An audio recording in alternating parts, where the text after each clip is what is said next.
100% free.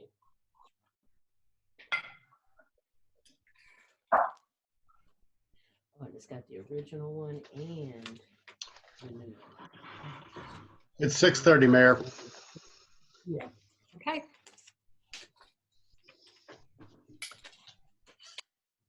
All right, I'd like to call this meeting of the Cunningham Township Board to order. It's Monday, May 11th, 2020. Will the clerk please call the roll? Trustees Brown,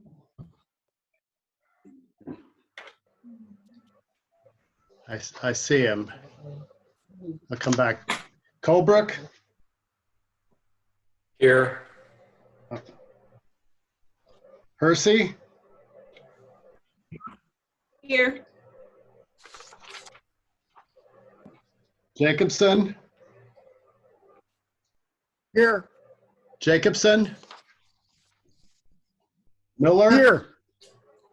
He's at, I'm here. Roberts, Here. and Wu. here.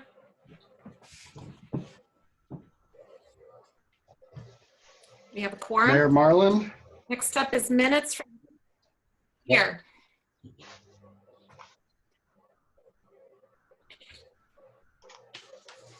Next up is minutes from the previous meeting from April 13th, 2020. Is there a motion? So moved. Yeah, I'll make a motion I'll that we move approve them. approval of the minute. I heard Dennis move. Mary Alice second. Sure. Okay. Any corrections? Will the, all those in favor, please say aye. Aye. Aye. Aye. Aye. All those opposed, same sign. That motion passes. Are there any additions to the agenda?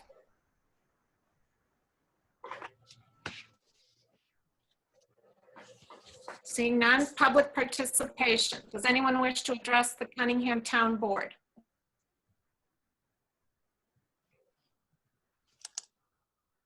Clerk, do we have any raised hands?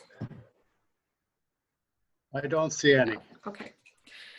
Committee to, all righty, committee to verify bills, town fund and GA fund. Good evening. I hope everyone had a great Mother's Day. Thank you, Mayor Marlin, for your message. I thought that was very sweet.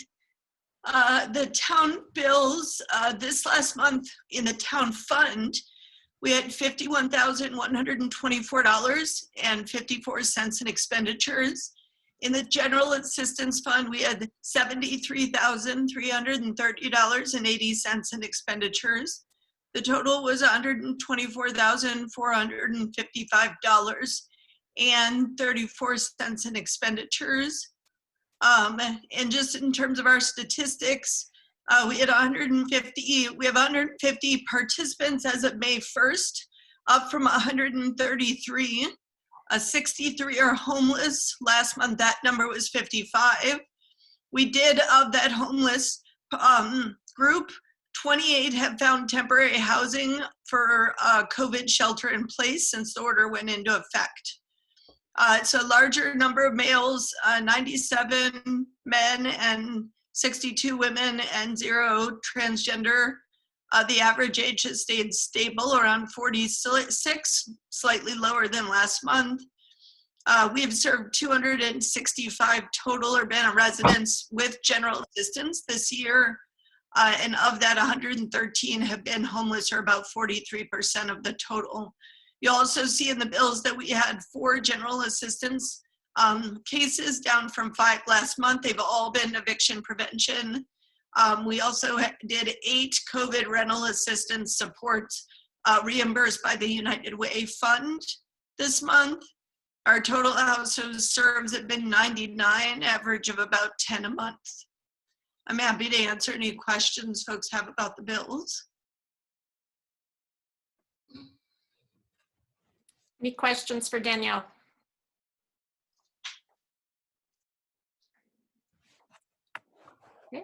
there a motion to place on I'll make a file? motion to place bills on file. Second. Second? We need to approve the town fund. Okay. Motion to approve the town fund. Jared?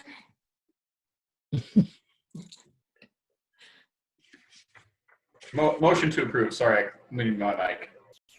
There seems to be a... And was that Sharice as a second? Yeah, second. All right. Any further discussion? All those, do we need a roll call, Charlie? Fred? No, nothing. No, but you also need to approve the general assistance fund, not just the town fund.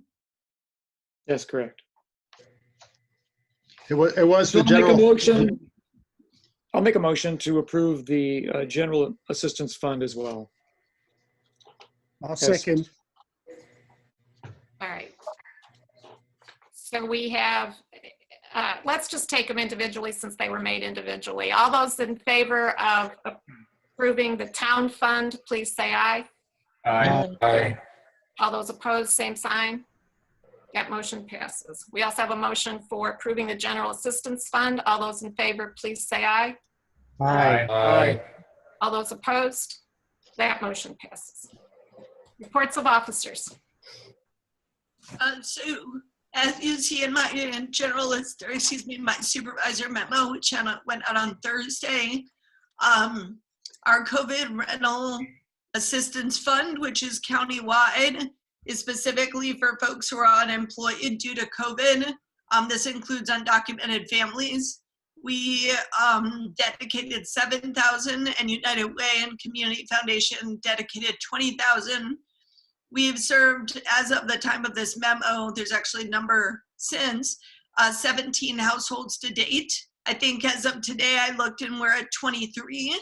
And at the time, there were 99 calls for rental assistance. So we are seeing that program starting to take off.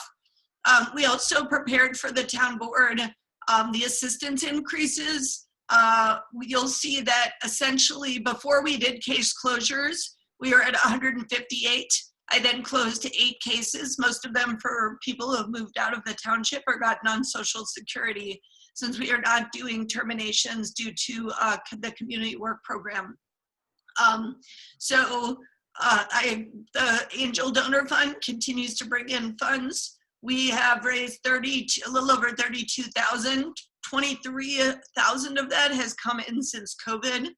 And we continue to provide weekly bucket brigade stay-at-home provisions with toiletries and resource guides to the community. We've expanded that to include the school district area. So we do have some folks in mobile home parks to the northeast, and some folks who are with children in Urbana schools who are sheltering in Champaign. We've delivered over 211 buckets, serving almost 400 people. We also are working very hard in partnership with the continuum of service providers to really look to make sure that we can move homeless residents into more permanent and stable housing during this time. So we'll be meeting again this week on Wednesday, but we continue to help people apply for subsidized housing opportunities. And we are working with the Housing Authority, which is now allowing those who have been homeless in a shelter in the last 14 days to move to the top of wait lists. This is a really important change that is allowed now by HUD policy under in response to COVID-19, and hopefully we can move about there'll be about 70 vouchers through that and a number of vouchers through Regional Plan Commission. So we're really hoping that in addition to addressing the crisis that is COVID, we can try to move people into some permanent housing and address the long-term homelessness problem while keeping the community safe and the homeless residents safe. Just want to let folks know who are listening that Green Street is closed. You probably saw that. That also means the access to the township building has been changed, and therefore we're asking people to enter to access the township from the alley off of Ray Street rather than from Green Street. We do have very light foot traffic these days, so this was probably good timing for the MCOR project, since we have less folks than usual coming to our building. Our staff do remain on the premises and open. We are answering phone calls. We are greeting walk-ups through a video doorbell system. And we continue to pass checks to homeless residents in safe ways. I also want to announce that as of very recently, public health is now testing any resident who is an essential worker having contact with the public. And so anyone who is in contact with the public can call 239-7877 and basically be directed to receive testing. And I believe that is free testing in the community. I'm happy to answer any questions about this last month's activity. It's been a very busy time at Township.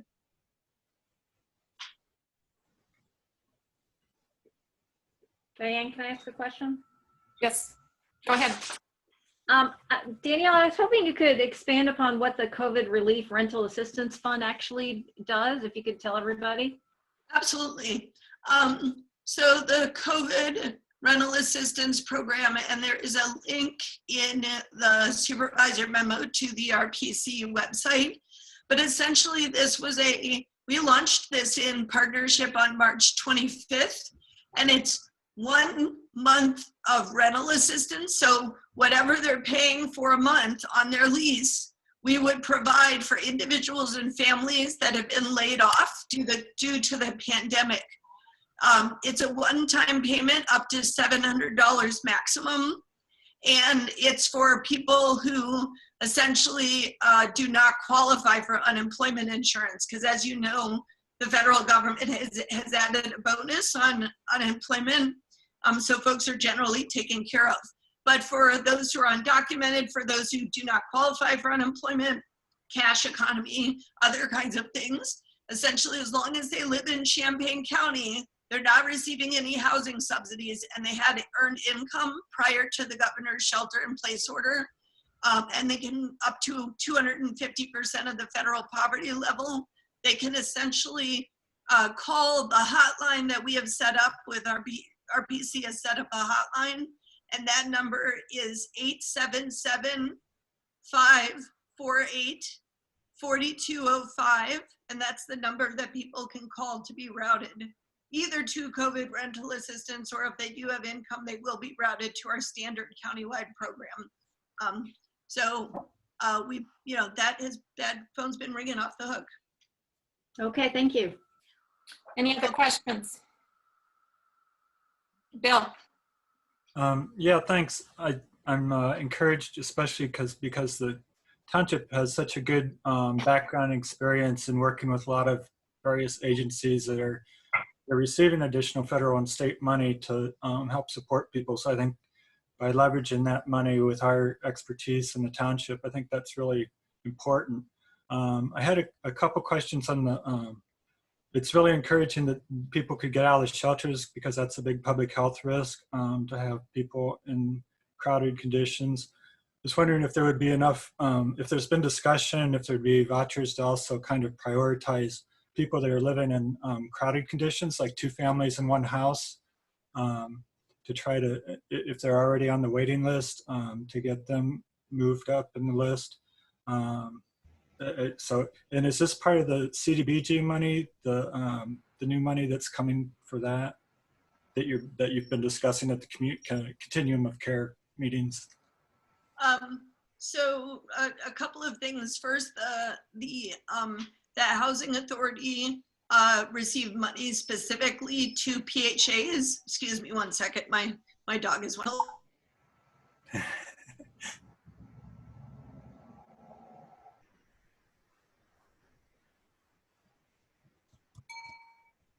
I'm so sorry, he got trapped and he was letting me know that. The specific announcement through the Housing Authority is from monies that came to public housing authorities, and they're using that to expand the vouchers by 50. And it's really going to be specifically for anyone who has stayed in the shelter within the last 15 days of, or 14 days as of their announcement last week. The overall occupancy issue is a huge issue. When I talk about women with children being left out of a lot of the homeless services, I'm referring to that problem. So there's two definitions of homelessness. The HUD definition of homelessness, which does not consider people who are doubled up or tripled up to be homeless, even if they're sleeping on couches or, you know, floors or whatever in attics, as long as that's not considered an issue, including if they're staying with people with Section H vouchers and they're not allowed to stay there, they're not considered homeless. There is the McKinney-Vento definition of homelessness, and this is a homelessness that recognizes women and children specifically who are homeless and really doubled up and tripled up. There's been a long-standing kind of federal fight at the level of Congress to expand the definition of homelessness. There are forces that don't want the United States to look like it has a large homeless population, and therefore they try to keep the definition very tight. And then there are those who want to serve people who are homeless, and they are trying to expand the definition. So to answer your question, Bill, the PHA money is specifically going to be for folks who have stayed in shelter in the last 14 days, so it would not include doubled and tripled up. That said, you as city council members will be discussing soon the use of CDBG funds. I know that the staff will be bringing you different, and I've been in many, many emails with Sheila. She's been very engaged throughout this process. So I know that you'll be looking at some of the options for those monies.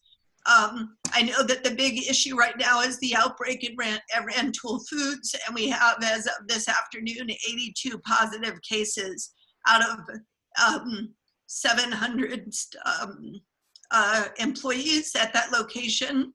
And a portion of those employees live in Champaign-Urbana. I believe it's 30% of the employees actually live in Champaign or Urbana.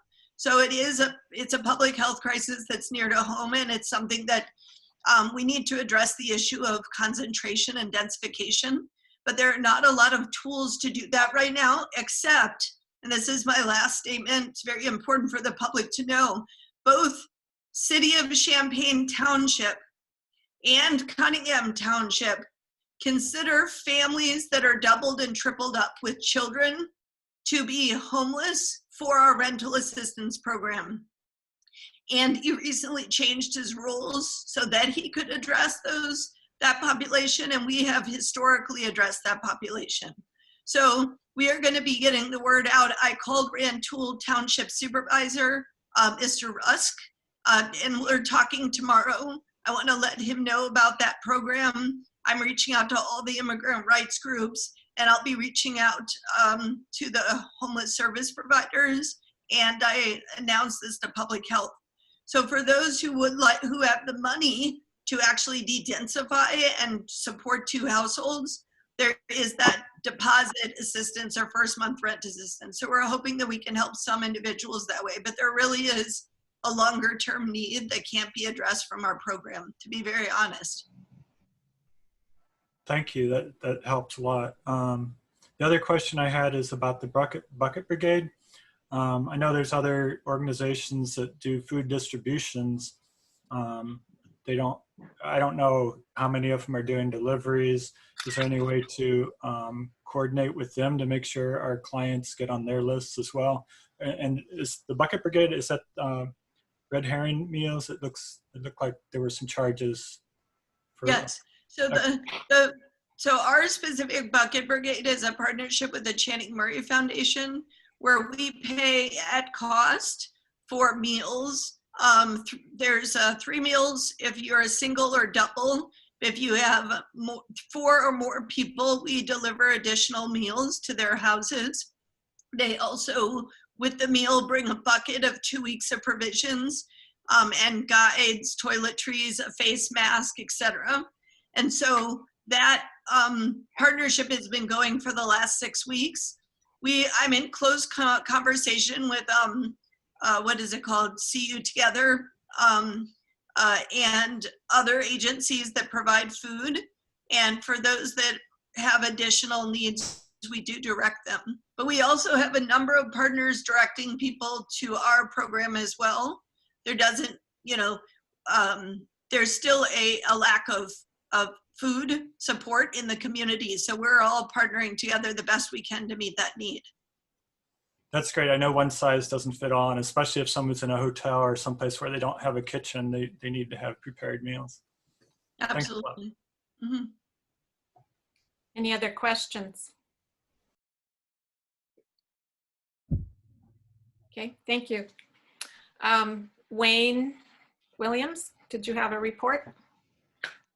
Really quickly, as many of you know, property tax bills came in the mail last week, and our phones have been ringing, and we're doing our best to answer every single call and answer every single message we get. We are still in the process of doing our revaluations, and that's it. Oh, I would like to know when someone does call the assessor's office, and I know this will sound cliche, there's not much we can do about the tax bill per se. All we can do is adjust the assessment. So when you're looking at your tax bill, pay close attention to two numbers, the assessed value, and right above that on your tax bill, the estimated fair cash value. If you think the estimated fair cash value is too high, give our office a call. Let's see what you can do. If you think it's too low, congratulations. That's it. Questions? Mary Alice? So I know that some people, when they opened up their tax bill, no longer had their homestead exemption. Is that something that your office puts on the bills, or is that something that the county does? So generally homestead exemptions, the general homestead exemption, also known as owner occupied exemption, those stay on. There are a couple of cases where they don't. If it's a renter's exemption, you have to renew every year. The senior exemption is one that you have to reapply for every year. So if you don't reapply for your senior exemption or your senior freeze, you won't get it the following year. And that's a county policy, not a township assessor policy. So if it did for some reason fall off your homestead, what should somebody do then? You should. It shouldn't change, right? So. I'm sorry? I said it shouldn't change. It should be correct. But if it's not correct and for some reason it has been changed, who is the party responsible for updating that? If it's just the senior exemption, you'd call the county assessor, and their number is the homestead exemption. So again, the homestead exemption generally doesn't fall off. There's some cases where so you're not allowed to have two homestead exemptions if you have two different homes, right? So there's some cases where we have found people that have more than one homestead exemption, and those were removed. But if it's a homestead exemption, you can call our office or the county assessor. And our office number is 217-367-7059. The county assessor is 217-384-3760. All right. Bill had his hand up, and then Eric. Yeah, I posted a note for people to check because that happened to me. My homestead I've lived in the same house for 25 years, and my homestead exemption disappeared. But I was able to call the number on the tax bill, and she was a little confused at first. It must have been some kind of fluke, some kind of computer glitch or something. Haven't heard of a lot of people that happening to, but I called and she said to go ahead and make the first payment, and they would send me a corrected bill. So it wasn't a big deal for me. Eric? I'm a little puzzled by the requirement for exemptions based on age that you would have to reapply each year because you don't get younger. I am too, Eric. Okay. Any other questions? And let me be clear, that requirement's a county requirement. It's not Sure. the law allows for the county to opt out of that. that does not happen. I would encourage you to call your county board members. I've sent a letter to the county board chair, but did not get a response regarding this issue. I was planning on sending the same letter to the county executive. I think it's ridiculous. Over more than half of the counties do not require seniors to annually reapply for their senior exemption.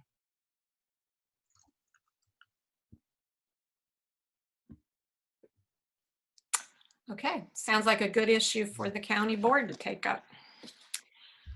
Any other questions for Wayne? Thanks, Wayne. Is there any unfinished business? All right, we'll move on to new business.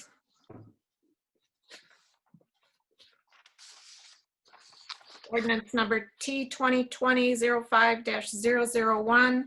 The ordinance approving the annual budget and appropriation ordinance for FY 2020 to 2021. Danielle? Thank you. So right before this meeting, I sent you the draft budget, which we'll be asking for you to put on file as of May 13th. There's a News Gazette announcement that will go out and it'll be posted on the website, on our website. It'll be available at our office and at the clerk's office. I thought that I would give you kind of a short overview of the presentation. And then I'll be reaching out to ask. You'll have 5 weeks to review the budget, provide any input you'd like to give, ask whatever questions. The public hearing, because of the 30-day notice requirement, usually we don't have 30 days between town board meetings. And so we are asking for a reschedule of the regular meeting from June 8th to June 15th to allow that 30-day process to take place.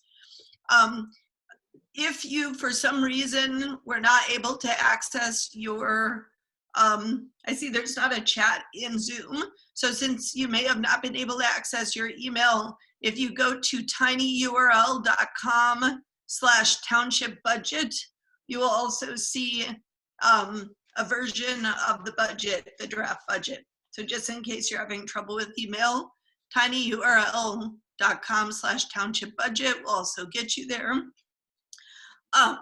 So essentially, I just want to hit the top points. I've talked a lot about the situation of poverty and housing insecurity. There's a whole page there for you. The pieces I want to drill into are really what is relevant for this coming year. We will continue to keep general assistance payments at $300 a month. That went up from $265 for the last 4 or 5 years, up to the $300. City of Champaign Township GA payments are now $304. You will see that we've had a rise. It was a larger bump in 2019, but we'll, by the end of the year, be probably funding at about the same level. We do anticipate a pretty significant increase in general assistance. Honestly, that's the biggest change.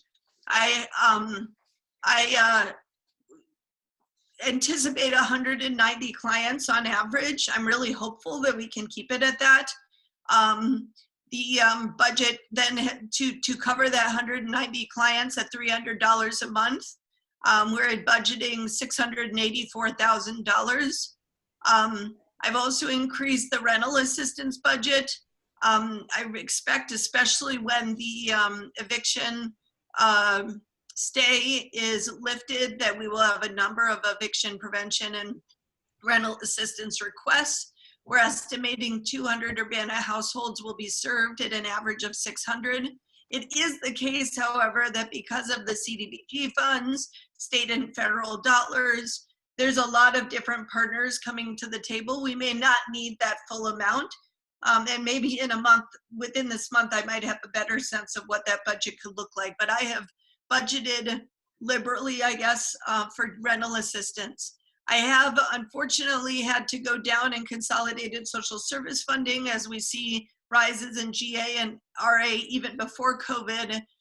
We're looking at $100,000 for consolidated social service funding. At this time, because it's such a moving target, I know I've been in conversations with Sheila and Melissa to try to understand, what the best approach is. As some of the programs that had applied for that fund won't be able to function at the level or with the same design as they had when they applied. So we will be returning to you with some information about our suggestions going forward with that fund, but we're still looking at making that allocation. I did set aside some other funds in terms of grants to address emerging needs.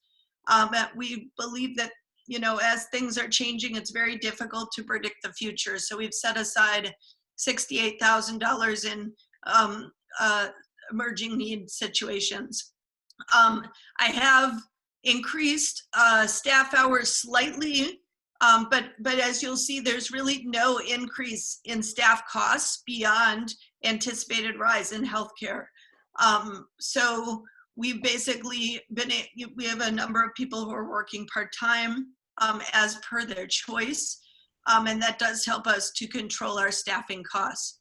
I have increased the budget for bus passes because they're an entitlement of general assistance participants, and we expect an increase with that, but it's not particularly significant.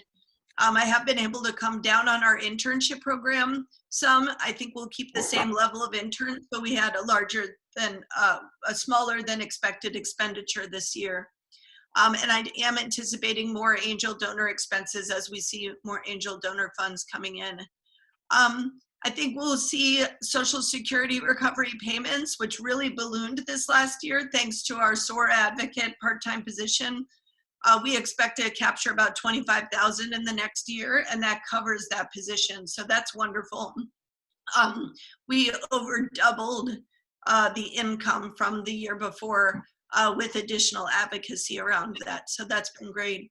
We are considering a direct mailing to Urbana households about our services, particularly in light of the increasing need of general assistance and rental assistance.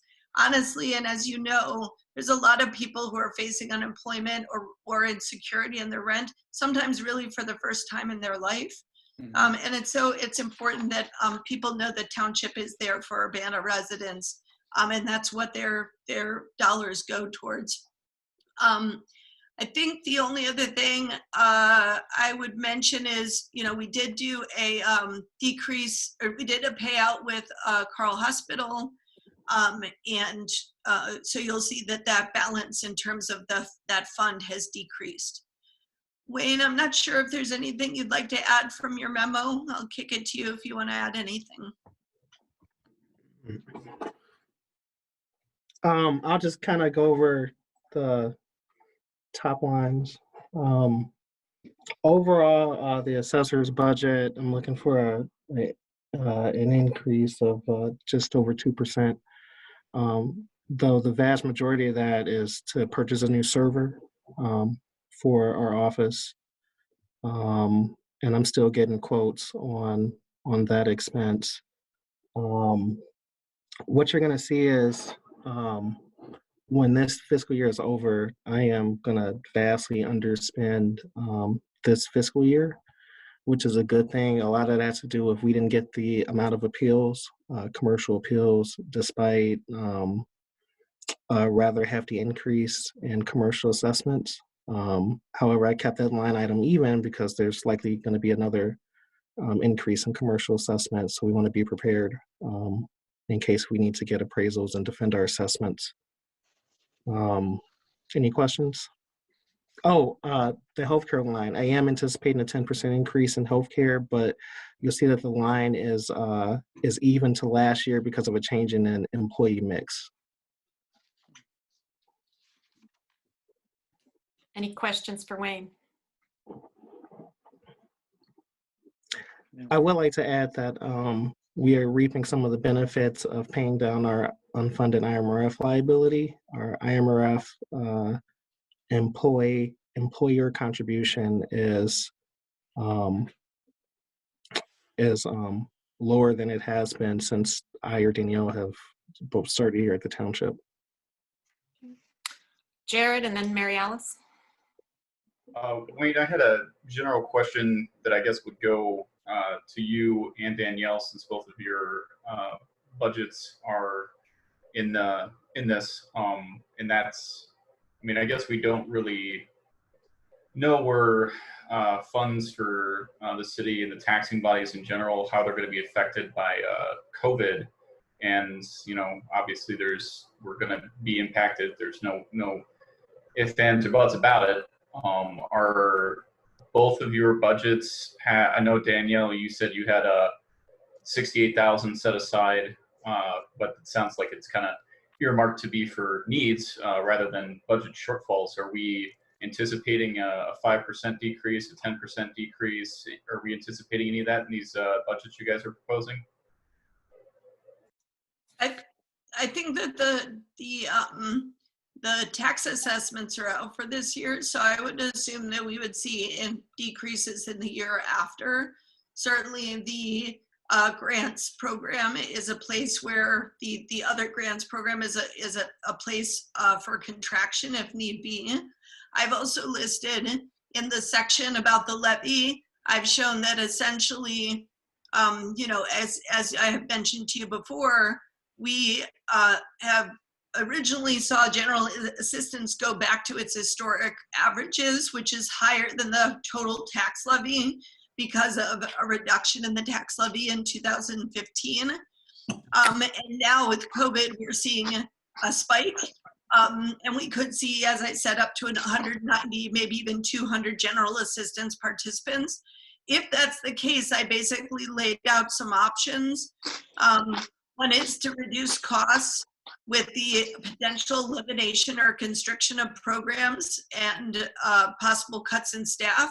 So, you know, that social service funding would be likely a target. And I could tighten the general assistance qualifications. We could also increase income through a levy increase. And I'm also working to get the township GATA compliant so that we would be available to receive state grants specifically for the purposes of our participants. So I'm definitely looking at other income sources outside of the levy. But I do expect if there's a decrease, and Wayne can speak to this as well, that we would see that in the years after there had been contestation of property values. You know, all bets are on the table basically. And the way township functions is I'd like to provide as much support as I can to participants in need. And when that is not possible, we have to constrict the program requirements and potentially close programs if needed.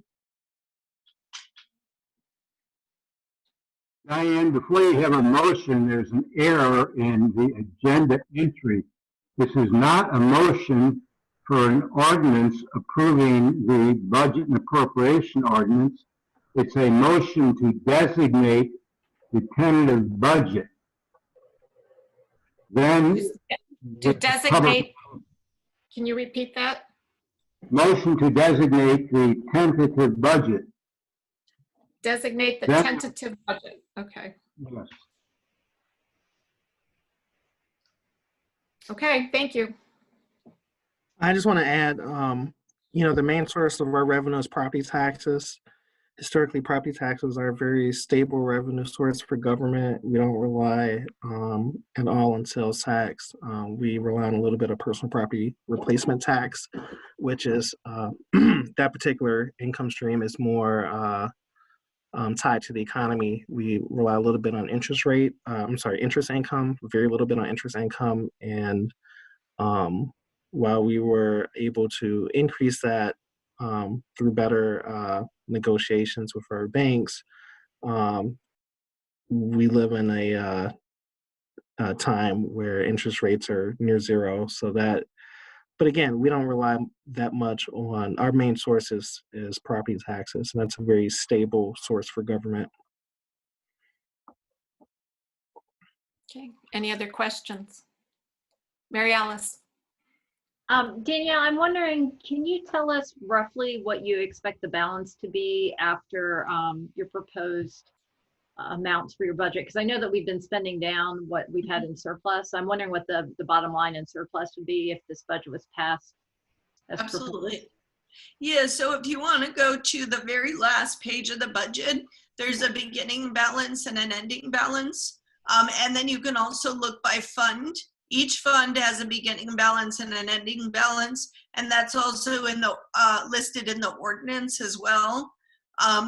So essentially, if we were to, the beginning balance that's listed here, so that you know, is our anticipated balance at the end of this fiscal year. So we essentially looked at where we believe we'd be at the beginning of the fiscal year, July 1, and then the ending balance after the expenditures that have been made. So we were at 1.84 approximately, and that goes down to 1.11. So if the budget is passed as is, basically what we have in savings would be 1.1 million? That's what I'm hearing Yes, you I say. believe. Yeah. Yeah, and you know, that is about where we want to be. I mean, we actually, that would give us, you know, essentially a full year in the bank. Some of that balance, I believe that balance excludes the Carl Hospital and OSF set-asides. So we pull out that piece, which we've set aside into a savings account. And I believe it also excludes $150,000 capital fund, which you approved last year. But it would be the remaining piece. I think the big issue, if you look at the general assistance, the bump from what is, you know, in the past been 300,000 to almost 700,000 is a huge piece of that. So if you look between the funds, the town fund is almost balanced. It's almost all of the deficit is in the general assistance fund. And that's the piece that it's a combination of the reduction of the levy by 250 and then the increase in services and demand. That's basically where you get that shortfall, that budget shortfall. Eric? So just, sorry, Oh, go ahead. Sorry. No, go ahead. That's okay. I was just So- gonna, Go ahead, Mary Alice. so as I look at this, if I look at the general assistance fund, we have 1.2 million projected as the beginning balance. Mhm. We will receive 400,000 next year, right? Am I looking at that correctly? And then we are estimating that the estimate of expenses for each of the aforementioned, we're estimating of spending 1.1 in general assistance next year. Correct. So if you take that beginning balance and you take the deficit spending and general assistance, that's where you get the end balance. Okay, all right. So we would be down to 574,000 in the general assistance fund at the end of. Correct. Okay. Correct. Yeah, that's where the large deficit, if you look at the other fund, there's a smaller deficit that shows up. That said, as Wayne has mentioned before, you know, he's in the middle of a quad year, and so he's added an additional staff member for this current year and next year, the field staff member. And so my understanding in conversation with him is that after that work is complete, that he would go down as a staff member. And I may also need to remove one of my part-time staff members at that point as well. So that would balance some of the equation. And then essentially we just need to figure out, are we going to increase the levy, or are we going to constrain the criteria for our programs and address the social service funding? So I think that's really the decision point that we've been heading toward for a while. And I certainly welcome the town board's input on that process. You know, in my opinion, the public holds the township in a very high esteem, as evidenced from the Angel Donor Fund activity, from the amount of kind of press and support that we've received from Urbana. And if the citizens of Urbana would like to vote to restore that GA fund, then we could continue to provide general assistance. And if the citizens would like to say, no, we want to keep it as is, then we're in a position where we have to constrict. And I believe that process could either be done through a ballot referendum or through the town board voting to put it on the ballot to discuss a levy. So I think that's something that just in the larger scheme of things, I would like to discuss with the town board, whether or not it makes sense for us to try to restore the levy at this time when we're facing such an increased need. Okay. Eric? So nothing, no new insights, but I just want to see if I understand and outline.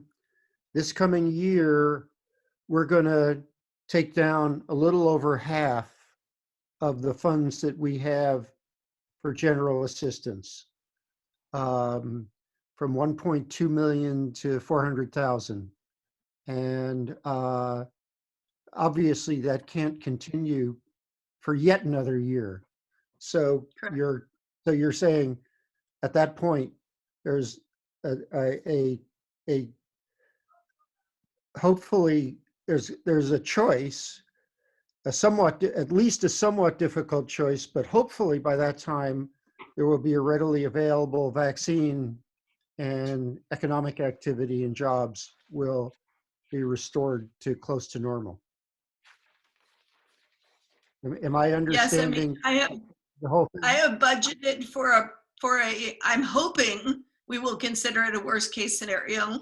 I budgeted for 200 households to receive general assistance, up from 100. And I've budgeted for 190 people to be on our rolls, which we have seen historically at other times when we were in recession. And with those two things, one being a new program and one being an old program, we would, we would reduce the fund balance. I think what I guess I'm saying is, in this moment, given that we do have a healthy fund balance, because of low general assistance rolls over that 4-year period when Ms. Mayo was supervisor, I think that we should, as a township, invest in helping people during this COVID crisis. And that's a good use of that surplus, which was stored up over that time frame. I certainly do not consider this to be a balanced budget or sustainable, but I would say this is an investment that we're making in this next year to support our residents. And then we will either need to increase, and they're, both through the levy and through grants, we should be looking at that increase. And then, or we could do a significant decrease to make sure we're back to a balanced budget. And I'd like to try for one, but if we need to do the second, I'm ready to do that as township supervisor. Bill Brown? Turn on your mic.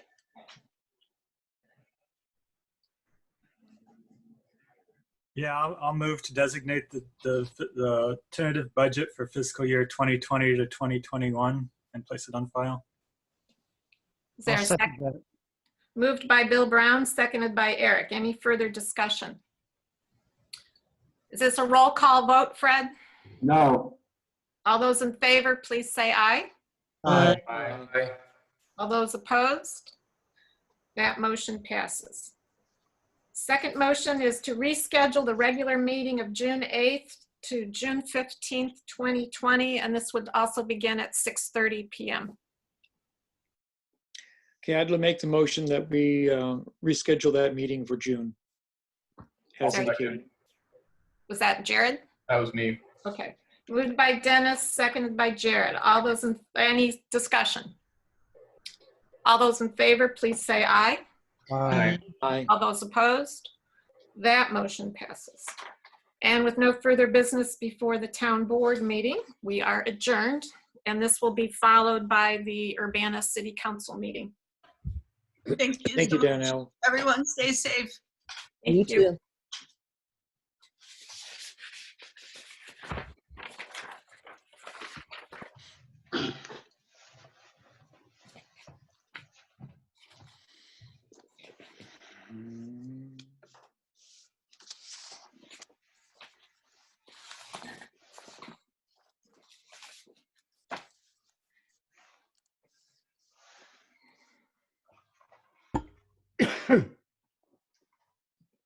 Whenever you're ready, Charlie.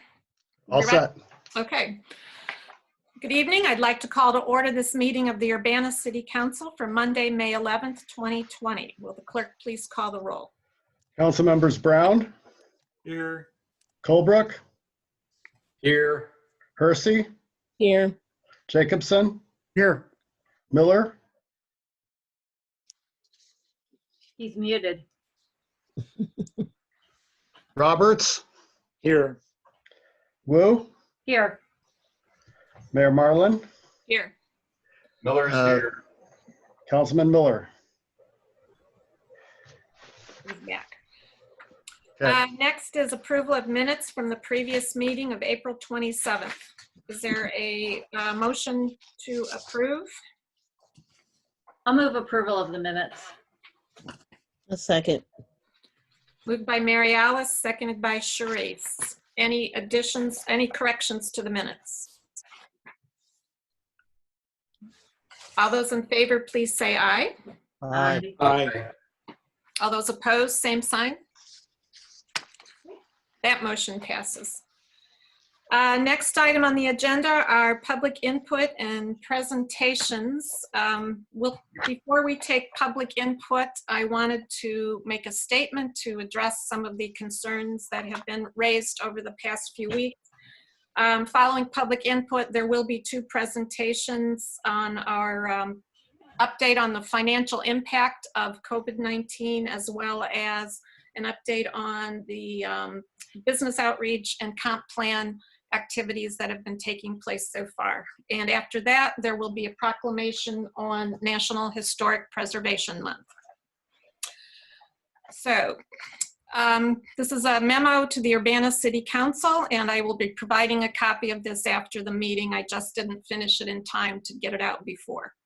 The interaction between Ms. Alea Lewis and Urbana police officers has raised questions and concerns in the community. A portion of the incident was recorded and posted to Facebook by a member of the public. This took place on April 10th, 2020. To date, I wanted to go over the following steps which have been taken to address concerns, and as appropriate, these first steps are internal. Number one, the UPD investigation into the shooting incident has been completed. Number two, Urbana Police Chief Brian Serafin, Lieutenant Jason Norton, and City Administrator Carol Mitten briefed City Council members during the week of April 20th on the incident. The UPD Use of Force Review Board report was provided to the Urbana City Council on April 27th. It had concluded that officer actions were within departmental policy and procedure.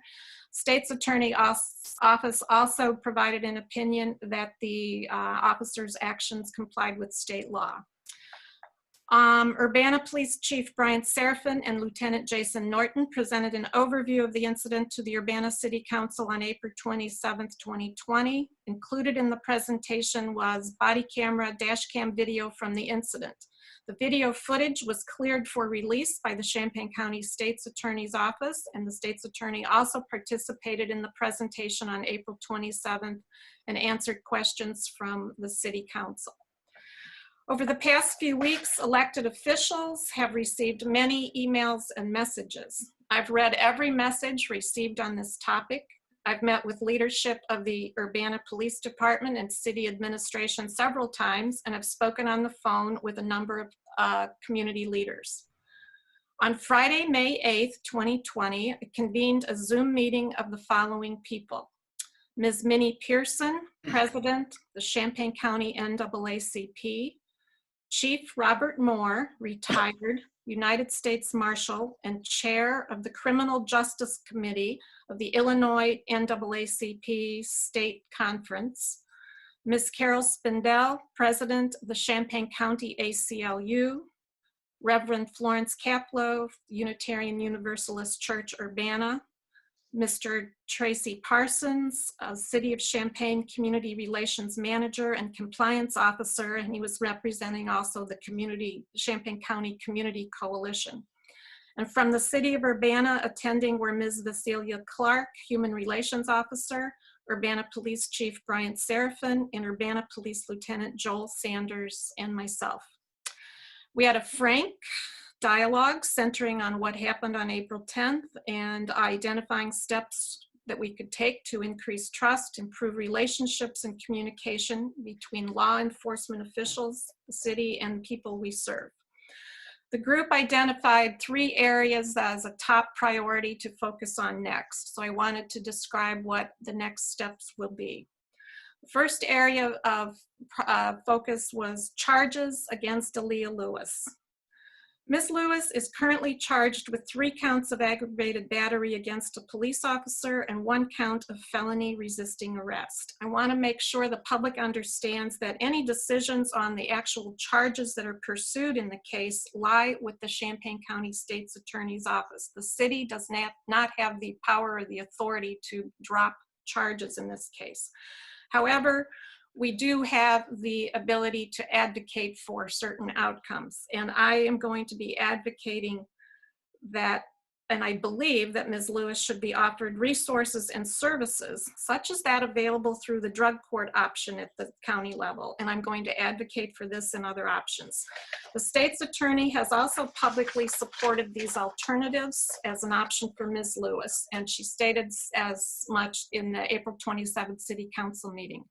So I urge Ms. Lewis and her attorney to consider pursuing these alternatives in order to get help and support. Secondly, it was a top priority for an independent review of the incident to take place. And it always helps to have a set of fresh eyes and objective look at an incident that has raised so many concerns. So the city of Urbana will pursue an independent third-party review of the incident from the time that the police responded to a witness's call for service for shots fired to the time that UPD transferred custody of 2 people to the Champaign County Sheriff's Department. I want to remind the public the city has no authority to review any events that subsequently occurred in the Champaign County Jail. And I also don't want any of us to lose sight of the fact of how this incident began. Urbana police responded to a resident's 911 call to report a shooting. A bullet went over the heads of bystanders and through the window of a first-floor apartment which was occupied at the time. Thankfully, no one was hurt in the shooting. The 911 caller reported seeing a man with a gun outside an apartment building on Colorado Avenue and also reported that a woman was with him. Ultimately, 2 people were taken into custody. One of them was armed and was arrested without incident. The other individual resisted arrest. 2 other people were questioned and released at the scene related to this. The third area that we are focusing on are the 10 shared principles that were developed by the Illinois NAACP State Conference and the Illinois Association of Chiefs of Police a few years ago, well, a couple of years ago, I guess. The city of Urbana will work with the state and county NAACP, the Champaign County Community Coalition, members of the public to host a public workshop. In this workshop, we'll explore the 10 shared principles to use as a guide to the relationship between law enforcement and the people they serve in the city of Urbana, with the goal of bringing these principles to the Urbana City Council for affirmation. And additionally, I wanted to let the public know that the City of Urbana Community Outreach Coordinator position was recently vacated. The position description is being updated and will be posted. This is a full-time civil service position reporting to the Human Relations Officer in the Department of Human Resources and Finance. The position serves as a liaison between the city and the community with an emphasis on fostering productive police-community relationships, public education, and youth involvement. It's a very important position and we will work to fill it as soon as possible. And again, I'd like to say thank you to the community members. I appreciate the guidance and input we've received over the past few weeks. As always, in the city of Urbana, we will base our decisions on facts and we will protect the rights and recognize the responsibilities of all involved. Thank you. Okay, we'll move on to public input. Charlie, would you like to read the emails received? Yes, I have 11 of them. Can you hear me okay? Yes. Okay, first one is from Bronwyn Kane. Having read and watched several accounts of the assault committed by Urbana Police Department officers upon a young woman they arrested on April 10th, I am writing to ask that you please consider taking further action in addressing the misconduct, criminal abuse that was so clearly perpetrated by officers on that day. I worked as a legal assistant for several years. I am not unfamiliar with police procedure during arrests. I have never seen something as disturbing locally as the footage shown here. The only thing I could possibly compare it to would be reading the transcripts from Kawani Carrington's last moments with CPD. And I assure you that it feels like a miracle that things did not end in the same way for this young person, that they did not, not be considered a victory. The trauma she clearly suffered will be with her for the rest of her life. I want to say, make this right. I feel that there is almost zero likelihood, sadly, in this being the approach taken. At the very least, could we not make it worse? Could we not make it worse? The charges against her should be dropped. I know this isn't your wheelhouse, but it is something you could advocate for. This would be a step toward doing the right thing. I'm attaching 2 more sophisticated pleas or accounts for your review, and those refer to the IMC article, recent article, and the News Gazette opinion by Minnie Pearson. Next is a letter from Kate McDowell. This one's a little long. Dear Mayor Marlin, Police Chief Brian Serafin, I'm writing because I'm concerned about the recent incident in which a citizen was arrested by the police in Urbana. I've read the guest commentary by Minnie Pearson in the NAACP and watched the video of Alea Lewis's arrest. I've also read that the man who took the video has been asked by police to delete the video in a local source I trust. That's in reference to the IMC article. I teach storytelling and data storytelling at the School of Information Science at the University of Illinois, and I have some questions about this story and situation. So far, the official response has been that protocol was followed. It's really hard for me to reconcile that information with the above article and linked video. Let me ask some questions as a citizen of Urbana. 1, what does a person say while walking toward police cars that results in being tackled face down on the street? Was it, I am going home, as the Public Eye article states? I ask for all of us in that I don't want to say the wrong thing and end up tackled and arrested, just as Sharice Hersey asked at City Council. 2, what was said or what was the context? Basically, what protocols were followed in tackling a woman who was walking toward a group of police cars with nothing in her hands? In other words, can you help me understand how police officers saw one woman alone as a threat that required full restraint? 3, is punching, kneeing a woman who is already being held down by 2 officers protocol? If so, would you please revise this protocol? 4, is knocking someone out of their shoes and leaving their shoes on the street protocol? One officer appears to pause, considering whether to help her get her shoe back on, and then walks away from the shoe. This is such a sad moment in the video. She's being held down already. Surely it would have been possible to help her with her shoe. 5, what is going on with the way the officer pulled her shoulders? Is pulling someone's shoulders back at right angle while they are being sat upon protocol? What protocol says to hyperextend the shoulders?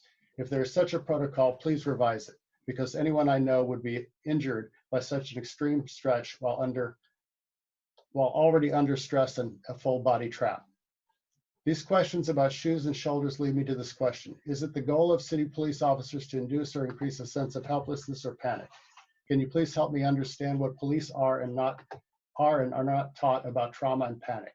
I mean this sincerely. I ask as a citizen, please help me understand by sending me police training information. And she provides her email address. 7, the Public Eye article indicates that a recording captured an officer asking the arrested woman to be like a lady. Why does the officer suggest that she act like a lady? Is it protocol to insist on ladylike behavior? Do police officers in our city understand sexism? I apologize if this sounds judgmental. I really mean it as a deep concern, because this is tremendously concerning for women, for folks who do not conform to binary gender roles, for anyone whose gender is different or unusual, and even for police officers who may be acting from stereotype or ignorance. 8, would you please ask the police officers when arresting one person with 4 or more police officers, or less if safe, to help people get their shoes back on before putting them in a car? If I had been treated like this, I'd be afraid that I was about to be killed in broad daylight. Of course, I like to hope that I wouldn't kick a police car, but honestly, I might if I were tackled and punched and made to be barefoot with what appears to be literally zero concern for my life. When I watch this video, all I can think is that I would assume that the police believe my life was trash and I would be preparing to die. Please show people that their lives matter. Give them their shoes. Please help me and all the citizens of Urbana understand exactly what makes this okay, or go back and fix it and make it right. However, if protocols include the punching of a person held face down in the street is okay, then please revise police protocols to be more aligned with what exactly is needed to de-escalate a situation. You may have hard work ahead. I'm copying Vasilia Clark as well, and ask that this letter be shared with the Civilian Police Review Board. The next one is from Julie Watkins. To City Council. I find violence upsetting, especially violence by armed persons against an unarmed person. I find excuses for committing violence upsetting and disappointing. The full USA context is that some police act as if they can do violence with impunity, and there are many times they get away with even killing. And there are a few other police who would not do this publicly, telling the police who do to stop. The more this happens nationwide, the less benefit of the doubt I will allow to local police when there is disturbing video evidence, unless the local administration is being a local leader against violence. I don't consider making excuses leadership. It is upside down to demand better behavior of civilians than police. It is upside down to validate violent force in response to verbal questions, even if loud. Next is from Paul Muth. Greetings. The police training is lamentably lacking. I have heard some good things about PTI curriculum. If that is where Urbana goes for training, sessions need to be extended and actually affect interactions with the public. River Brown, dear City Council members, I am still deeply concerned about the April 10th incident, and I'm hopeful that the City Council will continue to push for justice. First of all, I am so grateful to hear the Council consider all of our community's input on this matter. Please continue to keep your hearts and minds open. Please consider how this situation might affect you if, instead of Aaliyah, this was your child, your partner, your sister. You have the power to appoint a different police chief. Please make it clear that his reappointment depends on dropping all charges against Aaliyah. I have taken upon myself to watch a small part of the clip posted after the fact. Search on YouTube, Good Friday Urbana 41020. It is even worse than I thought it would be. It is hard to watch. I strongly encourage every single City Council member to watch both videos. If you have not, please watch them both. Also, please push for the body cam videos to be released to the public. I understand FOIAs have been filed for these. Again, please make it very clear to the Chief of Police that his reappointment depends on dropping all charges against Aaliyah. Stop the violence here and now. Next is Jeffrey Putney, Champaign. Let me start with some updates from the past week concerning the 410 incident of police violence. The Public Eye published an article detailing a history of events and public concerns. Minnie Pearson, the president of Champaign County NAACP, wrote a guest column in the News Gazette calling for further investigation. I would encourage everyone to read these. I've also heard that from fellow community members that the Urbana police went to the home of the person who recorded the 410 incident of police violence and asked or suggested he remove the video from Facebook. Using officers to attempt to remove evidence of police violence from the public record is reprehensible. Police intervention always implies the threat of state violence. I would ask that you demand this claim be investigated and those responsible be held accountable. I've also learned that a FOIA request asking for all of the body cam footage from the incident have been denied. So far, we have only seen the selected minutes of the video that the police deemed acceptable to share. We know that it is the moments before and after an incident that can help tell the broader story. So I am asking for help from the council to ensure all the footage is released. I appreciate that council members are sharing the public's concern and showing interest in taking action around this matter. And I'm glad to hear that things like independent investigations are being discussed. But I fear that in the end, an investigation may only serve to legally protect the city. What I'm asking for is leadership and action that helps support and protect the community member who was assaulted by police. The city still has plans for further state violence enacted through felony prosecution and prison time. We all must find ways to put a stop to this. I'm asking that council members do what they can to ensure the charges are dropped. And finally, I just want to mention that the city council is responsible for approving the appointment of the police chief. I would ask that you make it clear to him that his reappointment depends on how he handles this case. Thank you again for your time.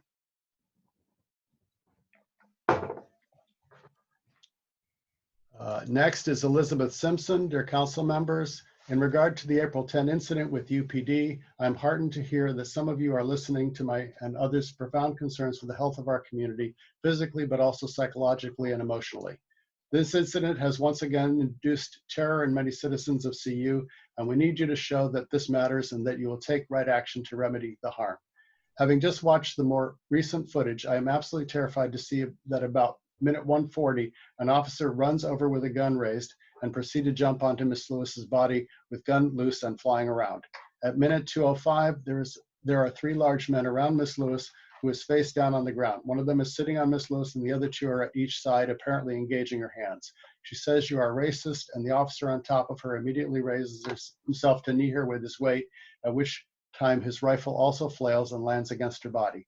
This response is horrifying and blatant, and the violence of it is entirely out of line with the situation.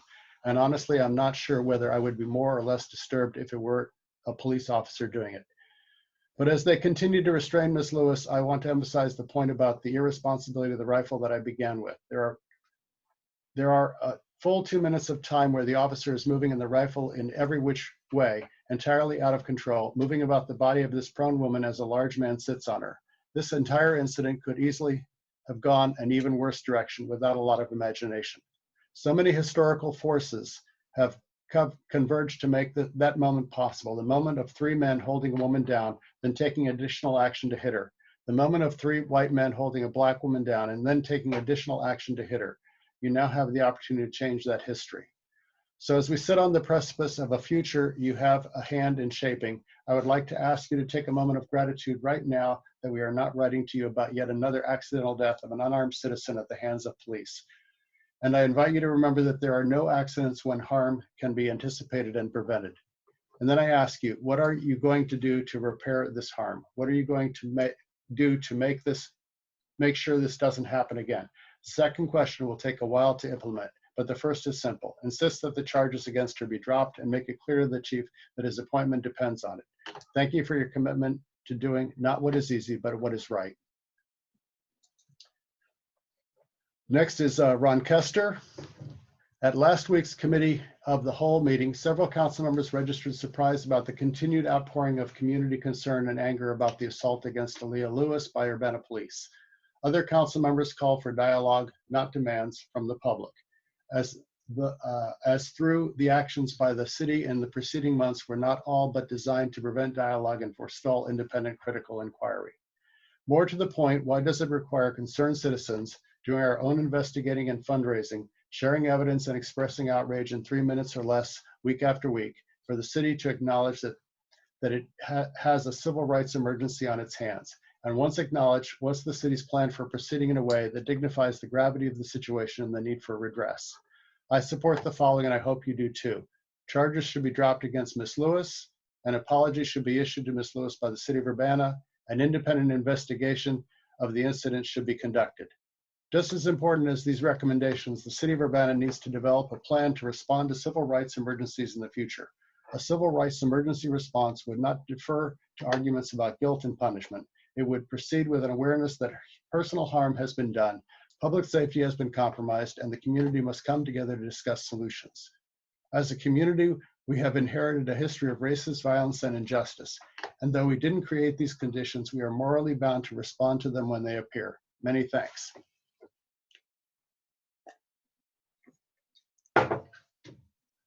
Next is Benjamin Stone. Dear council members and Mayor Marlin, I'm so excited about tonight's meeting.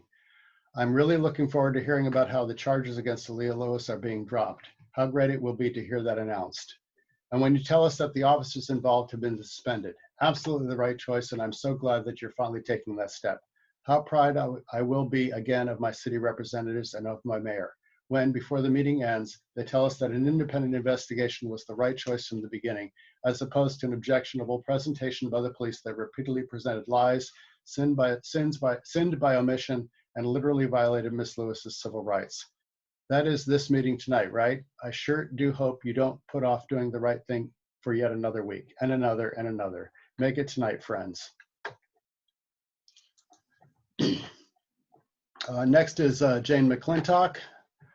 For everyone's information, I have published what I hope is an impartial summary of events related to Good Friday beating of a young woman by Urbana police. It has links to various pieces of information and publications you might find helpful as you attempt to better understand the arrest and community response to it.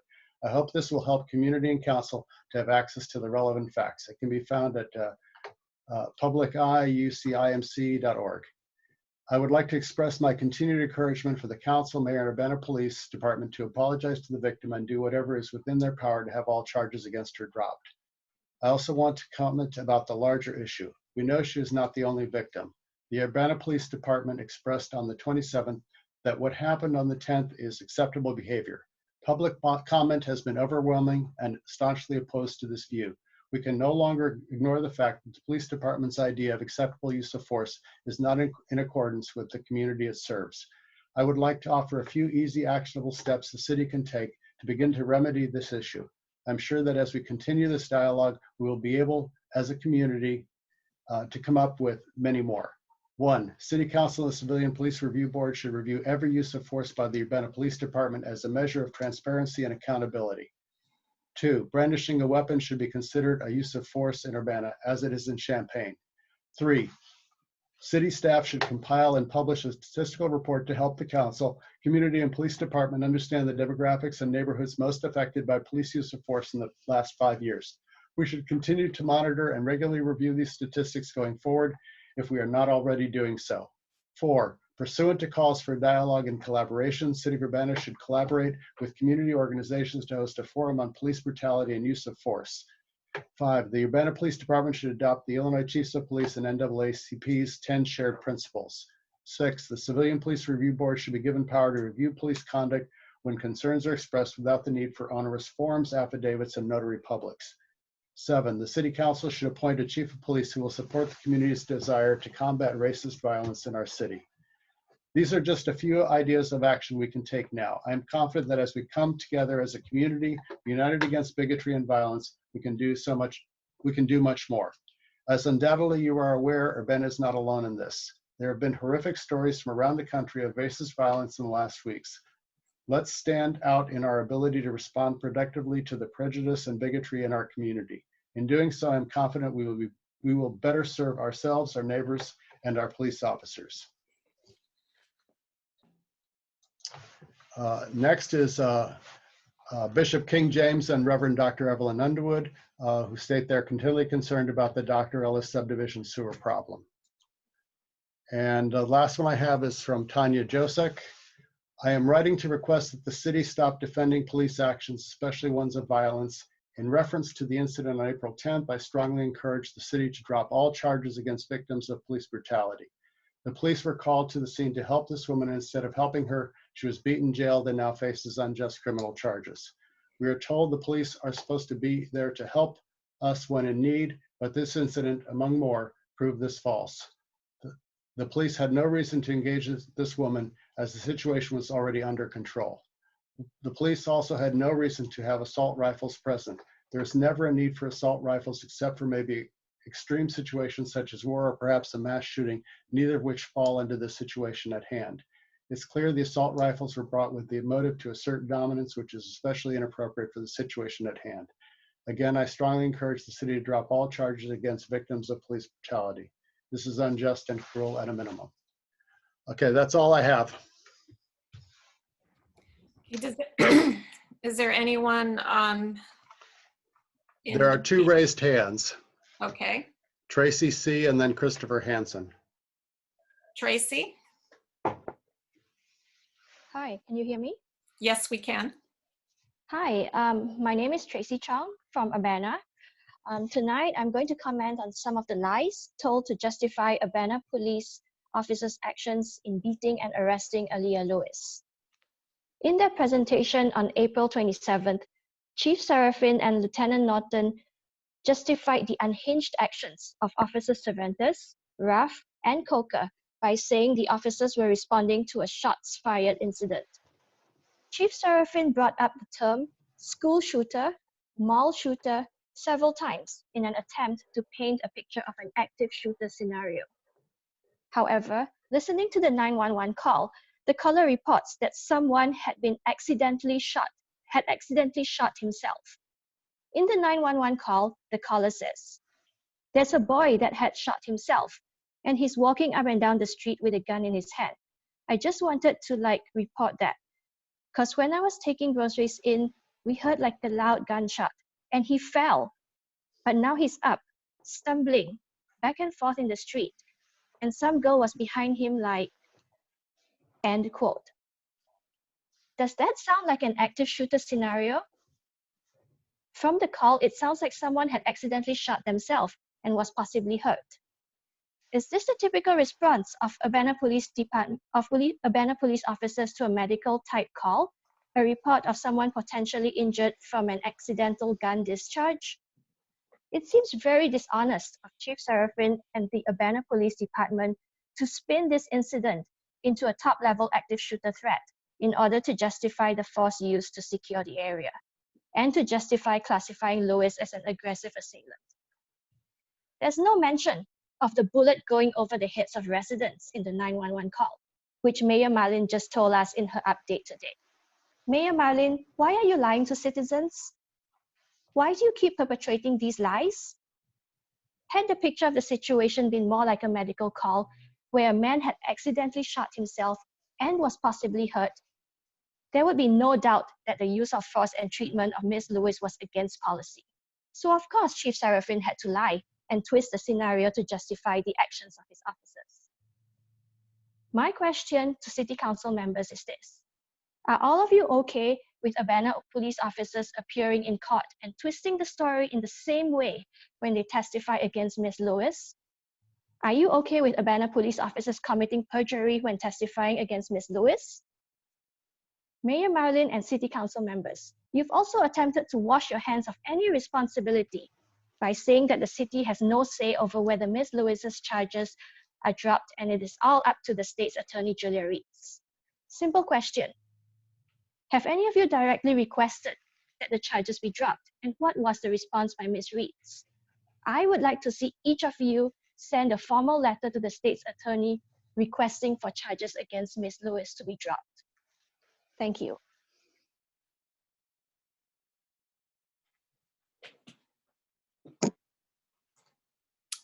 Christopher Hansen? Hi, can you hear me okay? Yes. All right. Hi, I'm Christopher Hansen. I live in Urbana. I have been participating and engaging with the Urbana Civilian Police Review Board for the past year or so. I've submitted police complaints, and I issued the third ever complaint appeal in the 10-year history of the CPRB. And it is painfully obvious to me that the process does not work for citizens. I've expressed this numerous times at public input during CPRB meetings and through numerous emails to the CPRB members. The police complaint process is broken by design, and unscrupulous staff have been acting to block citizen access to the complaint process. And I'm speaking specifically about Todd Brent, Preston James, and Vasilia Clark. The CPRB has not been receiving copies of complaints and has not issued an annual report for 5 years. It's quite clear to me that the CPRB board members have not read their own ordinance and don't understand their own directive. I watched Chief Seraphin's presentation on the Alea Lewis arrest, and the way Seraphin tried to spin this is exactly how they handle every complaint. These people are professional spin masters, and this is how they approach complaints from citizens. There was no reason to classify this as an active shooter scenario. This was what sounded like a medical call from somebody who accidentally shot themselves, and there was never any indication that anyone was threatening anyone with a gun. Guns are, whether you like it or not, legal, and it turns out after the fact that he was carrying it illegally, but the point is he wasn't threatening anyone, and there was no reason to think that there was an active shooter situation. I also wanted to alert the council and the public that Chief Seraphin has creatively denied at least 5 or 6 police complaints in the past year alone, and I expect there have probably been a lot more denials. So these complaints are never actually reaching the CPRB because they're being stuffed by the police department before they can ever get there. I'd also like to make it known that in 2018, I publicly complained about both of the sergeants who were involved in the Lewis arrest. I'm talking about Michael P. Cervantes and James Corey Coker.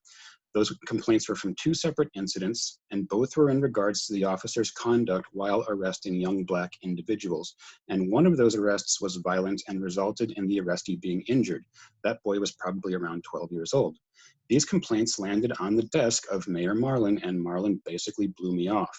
So the city has been warned about these particular officers in the past and their tendency toward violent escalation, but the city never actually wants to deal with employee misconduct. And this is exactly the attitude that we heard from Sharice Hersey at last week's meeting when she very ignorantly blamed the victim for everything. And last, I want to understand more clearly from Mayor Marlin, what is this big meeting that you described? Was this recorded so that the public could review the meeting? And did you follow Open Meetings Act laws when this meeting took place? Thank you.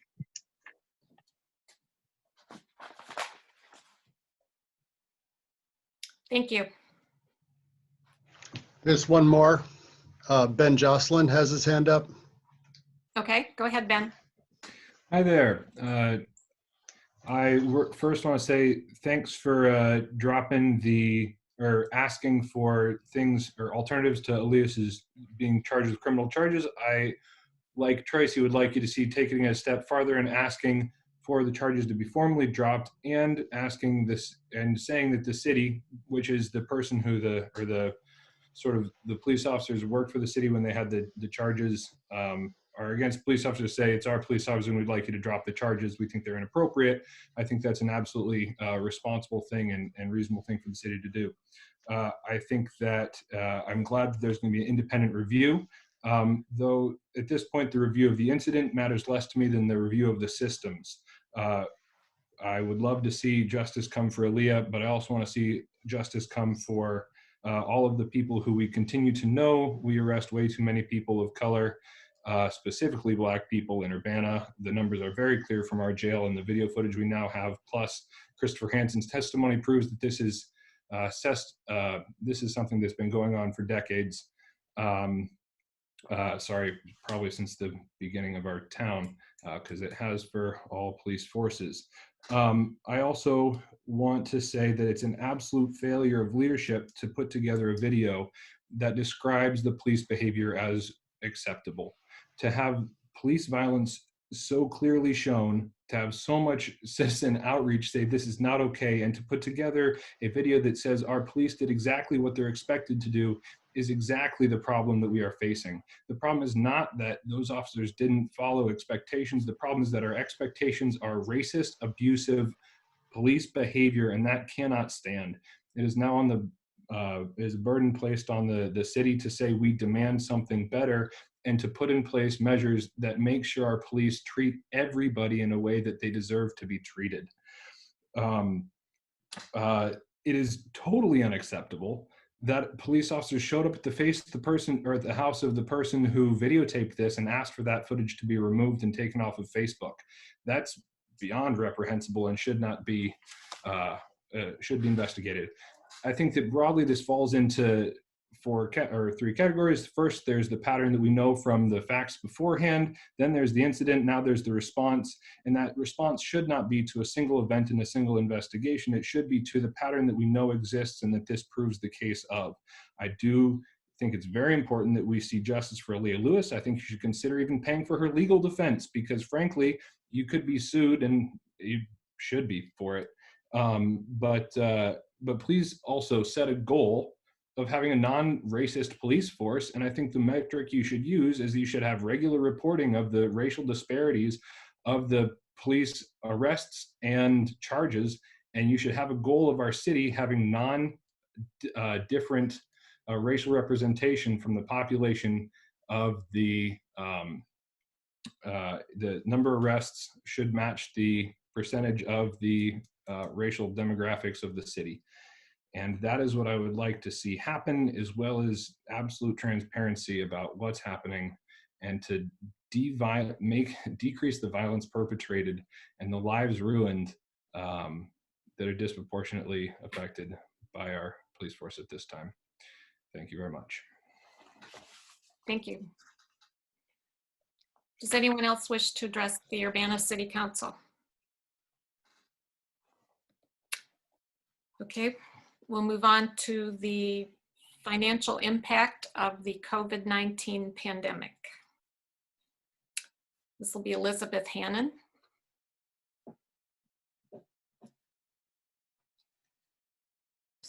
Muted. Oh, I'm unmuted now. So this is kind of a tricky subject to discuss, but I know that you've all been a little bit anxious to have an update. So the good news here is that because of all the hard work that we've done the past few years to bring our budget into line, to make it sustainable, we're in a better position to weather this increase than we would have been a few years ago. We have a healthy fund balance. I expect that we'll achieve that 20% goal by the end of this fiscal year. Our recurring expenditures are below our policy goal. And so this buys us time to consider our options. In terms of the economy, there's no doubt that retail sales have declined sharply, other than for necessary items like food and medicine. We're not seeing that yet in our revenues because it takes 3 months from the time a sale takes place until the city actually receives the sales tax revenue, but we will see that. Restaurants and hotels are closed or doing very minimal business. Interest rates are currently near zero. Unemployment is close to 15%, which is the highest it's been in my lifetime. A recession is almost certain. But that is something we kind of expected in our forecasting that would happen within the next few years. So as we started to take a look at this, some of the assumptions we used for our initial projections were that we might begin to return to normal in June, that a recovery would take 6 to 12 months. However, we're refining these assumptions. We're getting new information almost every day.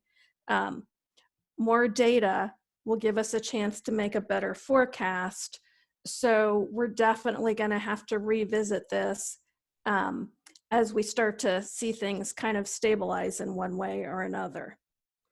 So in terms of the big picture, and I'm talking here about what I think is the best case, I'm expecting for fiscal year 21 that we will have a total revenue shortfall of more than $3 million, or close to 10% of our general fund budget.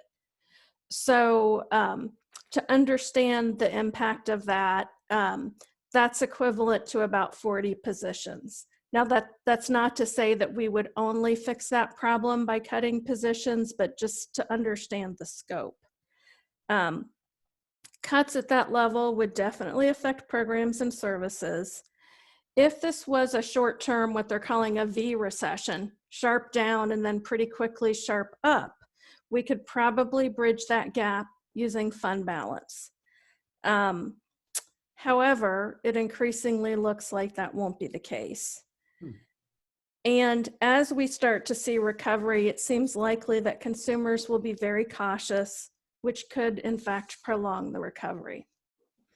So a little more specific about some of the general fund revenues that are affected.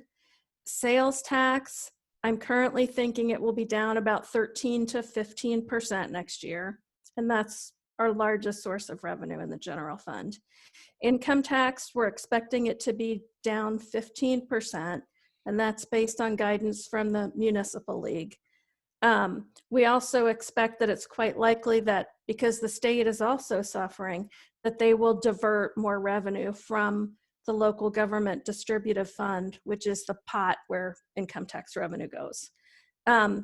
Video gaming is entirely shut down, so we'll be down considerably for the duration until that comes back. Local taxes, hotel, motel, food and beverage, we're going to see sharp drops in all of those. We're writing fewer ordinance violations and notices to appear in the police department, so we'll see reduced fine revenue. We'll probably see a drop in building permits. We're not currently enforcing parking, so we're losing parking fine revenue that we would otherwise receive. And that's just in the general fund. So we're also expecting to see about a 30% drop off in motor fuel tax revenue. And all of that is dedicated to transportation improvements. So that's going to have a significant impact. So some actions that we're taking now, we have implemented a hiring freeze to preserve our options for cuts. There will be some very limited exceptions for necessary positions. We're also seeking federal reimbursement for some costs related to the pandemic. And we're taking, as you may have noticed, some additional time to consider the proposed budget in light of what's happening. So from here, we will present a budget that includes those preliminary revenue reductions probably on June 1st, which is a little bit delayed. We'll come back late summer, probably August, maybe even into September to talk about an updated forecast once we have better or more stable kind of information about the situation. And then at that point, we may need to consider mid-year budget reductions, hopefully focusing on positions that will be vacant due to the hiring freeze. So that's a very quick rundown of a very big and complicated topic. So I'm happy to answer questions. Jared. Elizabeth, before getting into any of the further specifics, do you think that there's any way you could send a weekly update to us since things are changing so quickly? So I could send you some kind of update, but we're not able to update the revenue projections as fast as we're getting new information at this point. I don't think it needs to be comprehensive, but just things we should know, things we should be keeping our eyes on when you hear news or you hear something from the municipal league or, you know, the state makes a move and you know it's going to affect our budget. Just something to help keep us informed as we go along, week in and week out. It doesn't need to be comprehensive. Just like, oh, hey, this happened this week. You guys should be aware of this. Will probably have an effect. Here's a short summary of how I can see it happening. Yeah, sure, I can do that. It might not be every week if there's nothing happening. It's right, sure. I guess as developments warranted. Sure. I would add, Jared, you should be getting the weekly updates from the Illinois Municipal League from Brad Cole. Are you? I do. Okay, that's where we get a lot of our information. Mary Alice. So Elizabeth, you mentioned a lot of different sources that the city brings in: video gaming, motor fuel tax, et cetera. If you bundle all that up together, is that the 3 million reduction that you're talking about, or does that impact other funds as well besides the jump? So it's 3 million in the general fund, plus the motor fuel tax is impacting two different capital funds. It's impacting the state motor fuel tax fund and the local motor fuel tax fund. And I don't have that handy at the moment, but that's, certainly hundreds of thousands of dollars. So we're talking about three funds in general, right? The motor fuel, which goes to capital improvements for roads and so forth, which you estimated 30% drop for next year. Okay, and then the 3 million kind of encompasses all of the hotel, motel, the video gaming, et cetera. Is that correct? Yes, okay. Correct. Thank you. Any other questions?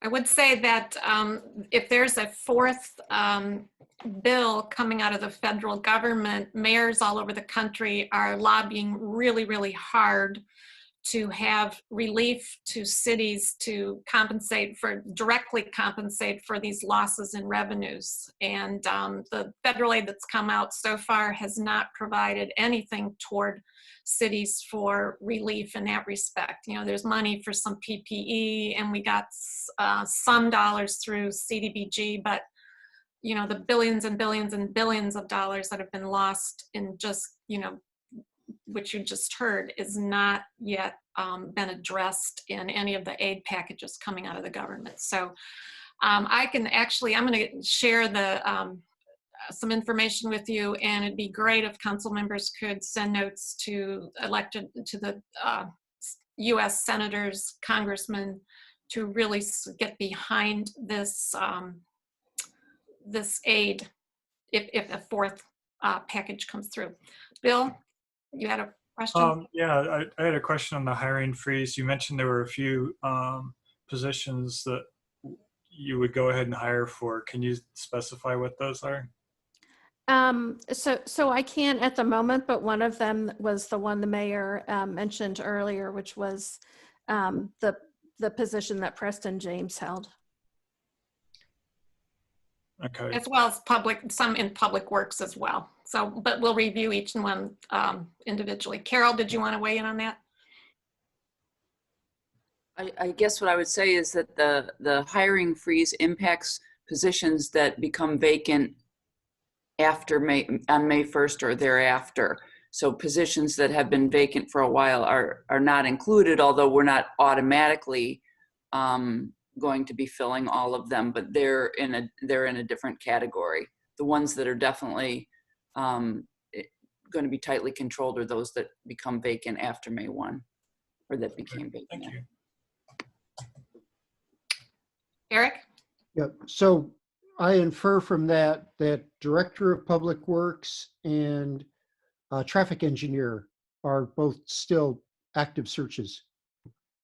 Director of Public Works, and we're not necessarily going to have a specific traffic engineer going forward.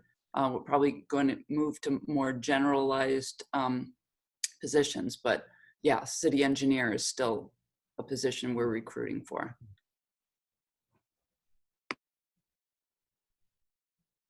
Dennis. I was wondering if you had any projections about potential retirements that are going to be coming up in the next year that might open up savings if these individuals' positions are not filled again during the year. So we can't really control or require people to let us know when they're going to retire. Okay. That potentially gets at some savings if a very senior employee retires and somebody comes in at the bottom and kind of starts their way up. But in the long term, it's a fairly small amount of savings from that kind of thing. Eric?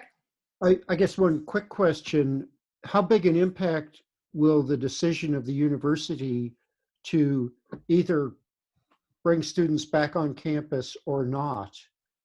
That should be a fairly substantial effect, I would guess. Yeah, that's very significant to us because that's another 40,000 people in the community that, go out to eat and shop and, spend money in the community. Pay rent, yeah. That too. It's huge. You can't underestimate the impact of the university in this community, but. And that's 40,000 increment, 40,000 difference if people come back or not? That's a ballpark figure based on their enrollment. Some of those people are probably here now, but. Yeah. Okay, thank you. Any other questions?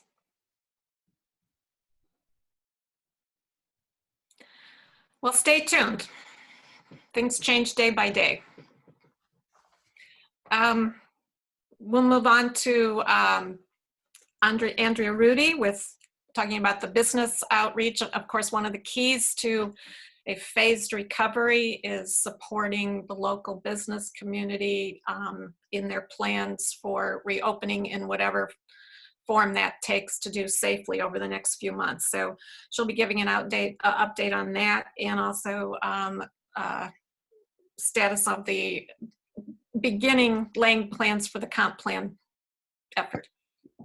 I think just before Andrea gets started, that there's a slide that Jason has that she wanted to show while she makes this presentation.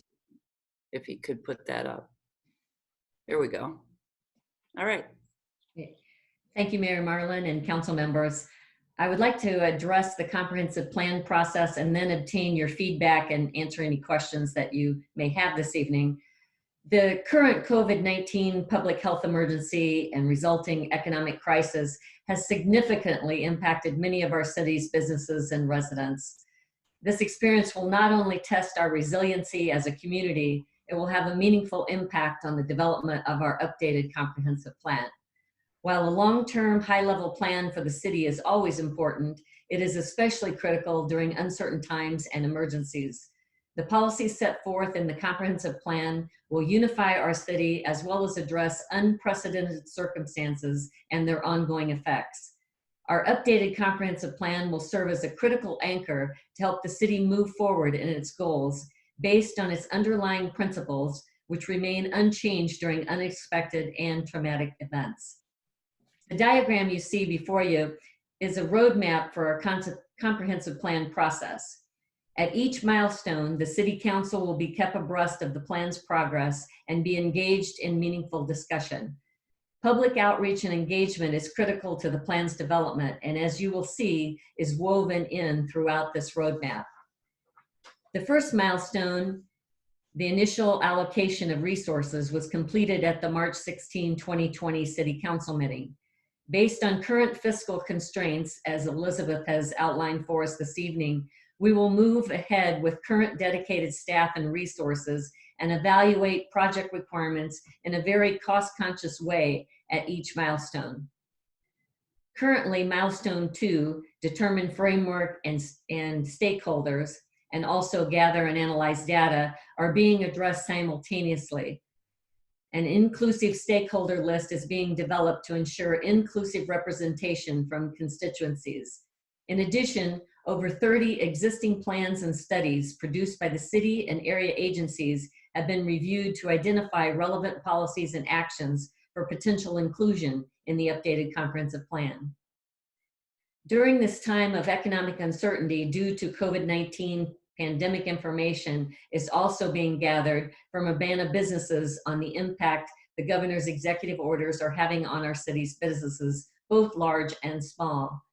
The purpose of this extensive business outreach initiative by the city staff is to garner individual business feedback to identify trends and to ensure our city's resources, such as CDBG funds, are effectively allocated.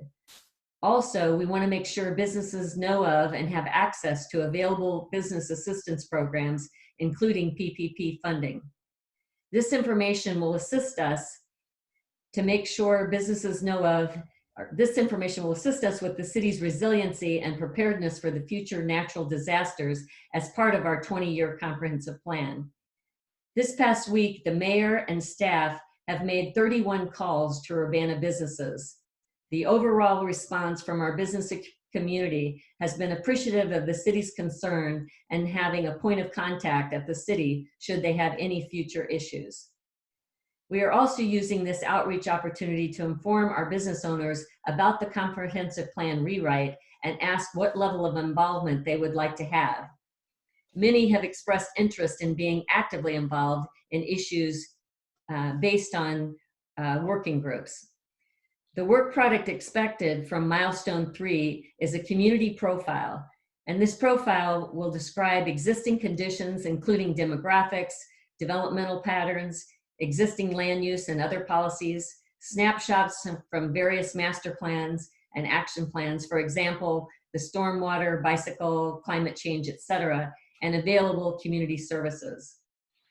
Milestone 4, identifying opportunities, issues, and challenges, will involve extensive public engagement, ensuring accessibility and inclusiveness to secure perspective from a cross-section of our entire constituency. COVID-19 social distancing practices have encouraged the use of non-face-to-face communication and provided us with alternative methods to engage the public that will ensure inclusiveness, including online services, webinars, online meetings and focus groups, and social media feedback. Securing this public's perspective regarding the range of opportunities, issues, and challenges facing our community is critical, not just to develop a sound plan, but to build support to ensure the plan's ultimate adoption and implementation. Staff will then review the public engagement feedback with the goal of identifying significant opportunities, issues, and challenges facing the community as identified by the City of Urbana's residents and businesses. The resulting themes will be the foundation for our comprehensive plan and be the basis for articulating our community's vision, which is milestone 5.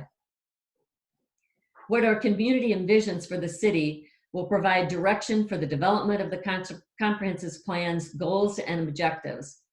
A draft vision statement will then be presented via community forums for public feedback and further refinement. Because the vision is integral to the comprehensive plan, we will ask the council to endorse or otherwise adopt the vision as an important interim step. The next milestone, 6, formulate goals and objectives, will, as stated here, build upon the city's vision statement, set financial, operational, and strategic problem solving and development goals for each theme. There will be specific measurable objectives to achieve each goal, along with an implementation schedule. A draft of the comprehensive plan, milestone 7, will be prepared. Each theme featured in the plan will provide an overview of the specific planning assumptions, goals, and objectives of each theme. At milestone 8, community feedback, the comprehensive plan draft will be circulated to stakeholders and the public at large for their review. Comments will be addressed prior to the required public hearing and formal review by the Plan Commission. The Plan Commission's comprehensive plan recommendations will then be submitted with the final draft plan, milestone 9, for City Council approval, along with a recommended schedule for implementation. And the final milestone, implementation and monitoring, will be an ongoing process on the comprehensive plan, will be closely monitored, and an annual status report will be presented to City Council and the community. The plan will serve as a guide for the outcomes we seek for our community in alignment with the values we have expressed and adopted. Rather than focusing on a list of basics to be accomplished, the annual status report will be focused on progress toward our goals and identifying ongoing impediments to achieving those goals. And in closing, the city staff will be committed to support the comprehensive plan so that Urbana businesses and residents will have the support needed to seize the opportunities and tackle the challenges ahead. And I thank you for this opportunity to present this roadmap and would like to entertain any questions you might have and provide any feedback for us going forward. Any questions for Andrea? Mary Alice, and then Dennis. Yes, thank you very much for presenting that. I didn't see that in my packet. It would be great if that could be emailed to us or physically mailed to us. Either way is fine. I did have a question about identifying stakeholders. So we had a lot of neighborhood organizations within our city, and I'm wanting your thoughts on how you're going to incorporate stakeholders that aren't businesses, that are community groups, that are also neighborhood associations, et cetera. Yes, I'm glad you brought that up. Yes, we were talking about businesses tonight just because of the COVID virus, and we've been putting some emphasis on that. But the stakeholders list that we've put together is very extensive. It does include all the neighborhood associations, different agencies in the community. So it's a broad cross range of all our constituencies. If there's a group that you specifically want to make sure that we include, please send that to me and I will make sure they are. I'm hoping that they already are, however. And how would people expect to be communicated with all these different groups? Are you planning on, sorry, go ahead. No, we're working through that process now. As I mentioned, COVID-19 has provided us with several different ways of communicating, which I think will be the normal going forward. I really feel like if one positive comes out of this is that we'll now be thinking of better ways to reach our constituents that maybe haven't been part of our processes in the past. So we're looking at ways to use church groups to reach different constituencies, as well as social media, webinars. I just participated in a different forum than I ever have, where I got a call on the telephone and we all listened to a webinar that way. We didn't see it, but we were listening to the dialogue. So we'll be exploring many ways to outreach. And again, I think COVID-19 has really forced us to do that. And I think in the long term, it's going to be a better way of communicating. Thank you. Dennis. Can you unmute yourself, Dennis? Thank you. Yes, my question was a little bit like Mary Alice's as far as concern of community outreach for public input at an early stage rather than waiting to present to the public things that have already been drafted during earlier stages by maybe community groups or staff and other work groups. And I would really encourage the city to hold a general public meeting inviting all community members, not necessarily associated with any particular group, but whatever individuals want to put input into their vision for the community, their vision for the city, to have that opportunity earlier rather than later when a lot of goals are already being formulated by the planners. I appreciate that comment, and that's fully our intent, is to really create a constituent-driven comprehensive plan, and so that it comes from the grassroots. And to do that, we know that we are going to be holding some community forums to get that type of feedback. We're gathering data of first, so that we can formulate some background, and we'll be providing that information to our citizens so that they can see some of the things that have been planned in these past few years, so that then they can make recommendations to us. So we really do intend to reach out at the very beginning to get that kind of input. That's very important because there are people who are very creative thinkers in our community who may want to put input in, but who may have fallen through the sieve of community groups and associations which you might be trying to reach out initially. So an open forum at some point in the earlier stages, I think, is going to be very useful to us. Thank you very much. I appreciate that comment. Thank you. Carol wanted to weigh in, and then Jared. Yeah, I just want to make sure people understand the reason why we're reporting out tonight on the effort about contacting the businesses is we took the opportunity, since we wanted to reach out to businesses and find out about their status, their challenges, and so forth, to use that contact point to also talk about the comprehensive plan, because we're very fortunate in one sense that we're contemplating the future of Urbana at a time when it's very much I think up for debate, not because of a change that has happened about our values, but because of these external circumstances related to the pandemic and the actions of the university and so forth. So I don't want people to think that because we're reaching out to the business community that we won't have that same kind of outreach to other groups. We're just, the business community happens to be first because we were doing this outreach associated with trying to assess the level of damage that's been done to our financial position by for the things that Elizabeth was talking about, all these local taxes and so forth, to actually talk to people, find out what their plans are, to find out, whether they're operating at all, whether they plan to come back, if they're not operating now, and there's things that we could do. So I just don't want people to think that same level of engagement isn't going to happen for other groups. It was just we took advantage of the opportunity to talk to businesses about the comprehensive plan right now.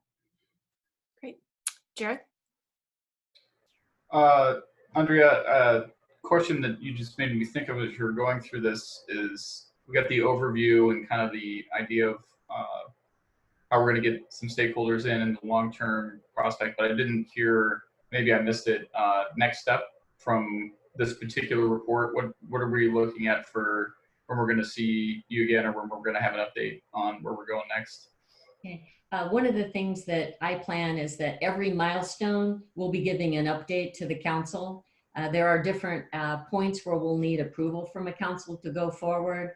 For instance, we mentioned the vision. We want the council's approval and sign off on that before we even go any further in talking with the community. But at every one of these milestones, I'll be giving an update. Okay. If I could just also add something there, the full effort that the real kickoff of the comprehensive plan effort was always intended to start with the beginning of the new fiscal year.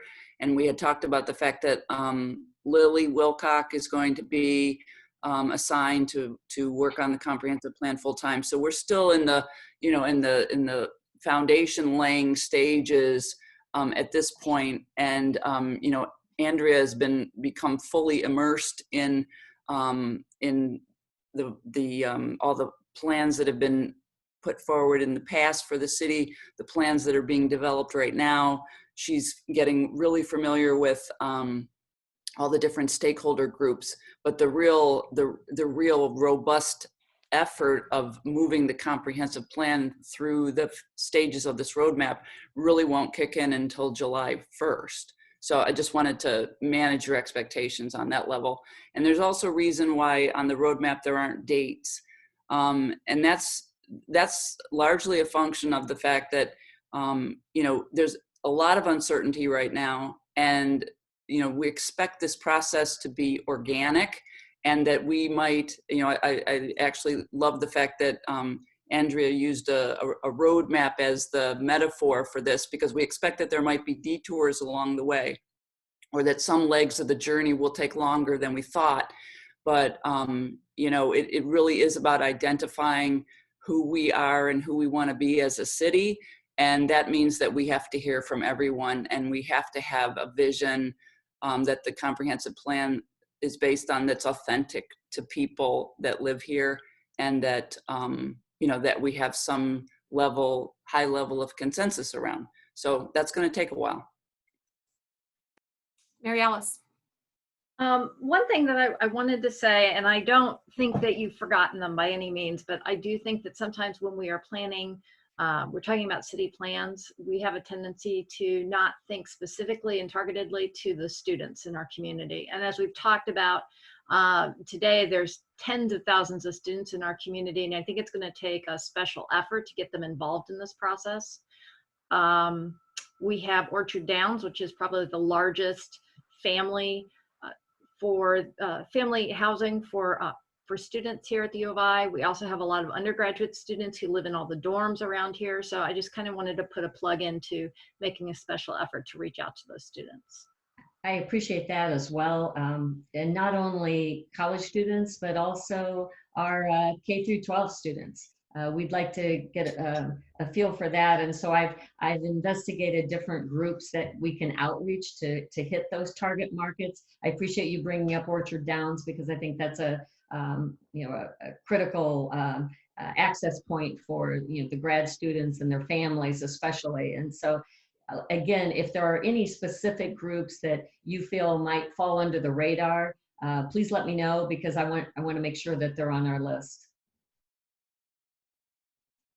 Great. Is that Charisse? Yes.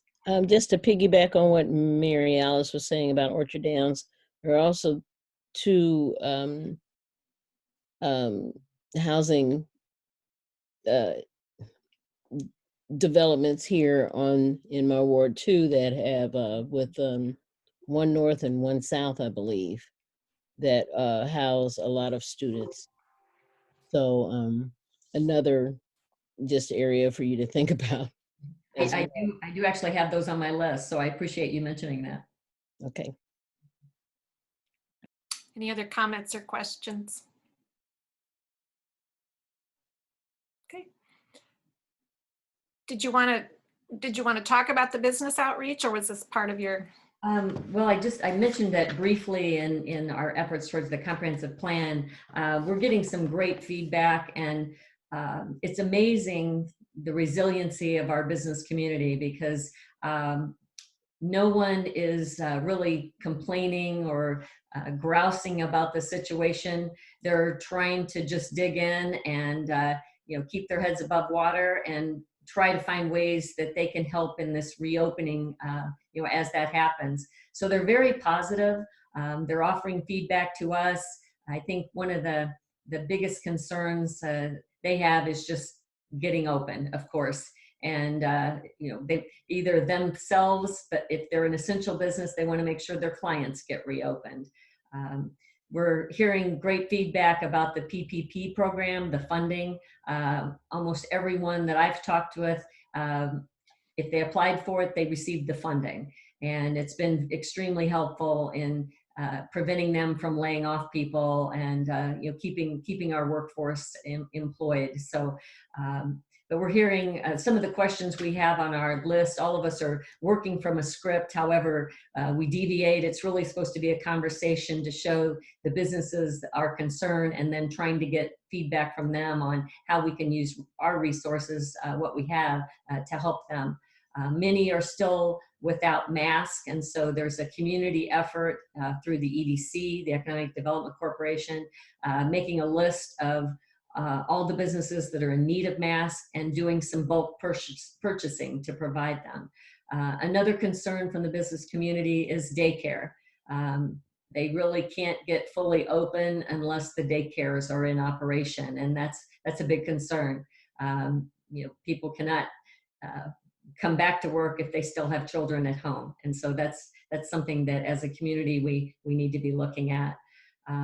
The other topic that I'm hearing a lot is really seeing if the city and other community groups can really push towards getting testing, the antibody testing, so that we can know which workers are safe to go back to work.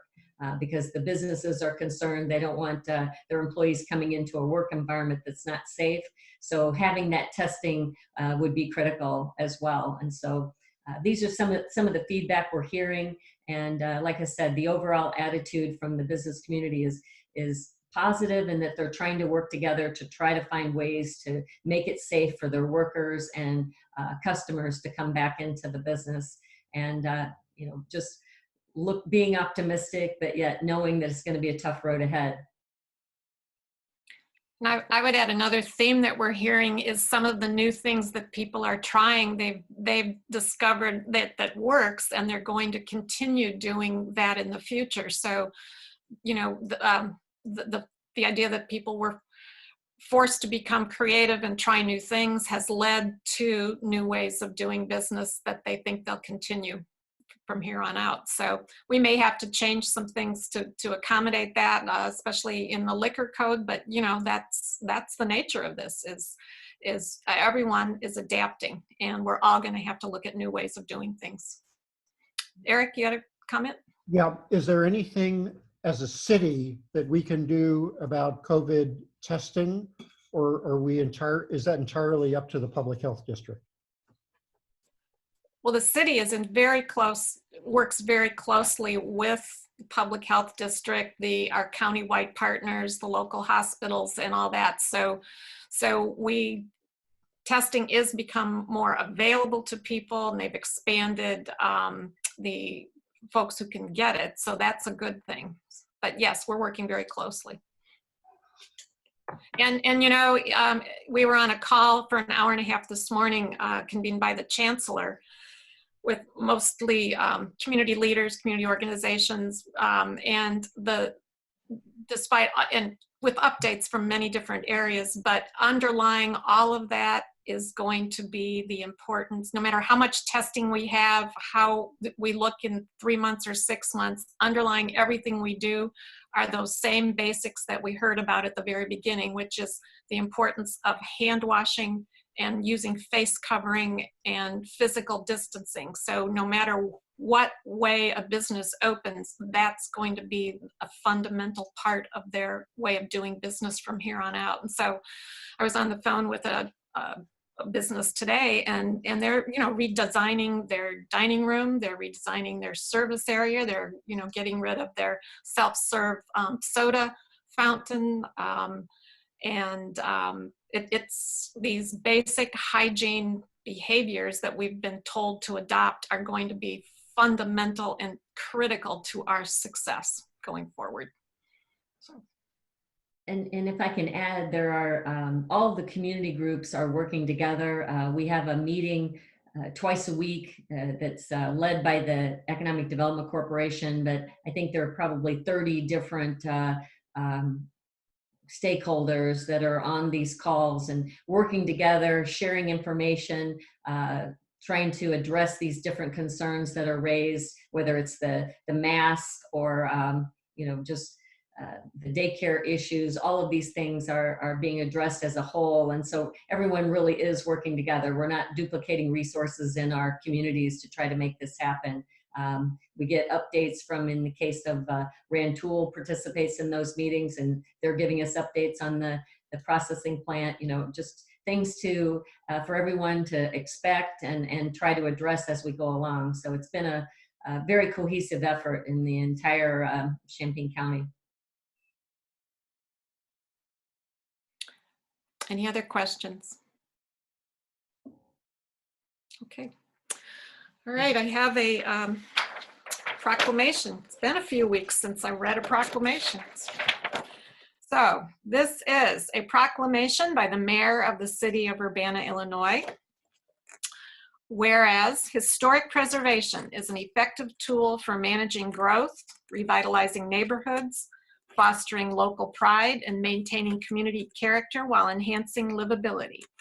And whereas the city of Urbana has a historic preservation plan and currently has designated 18 local historic landmarks and 3 historic districts.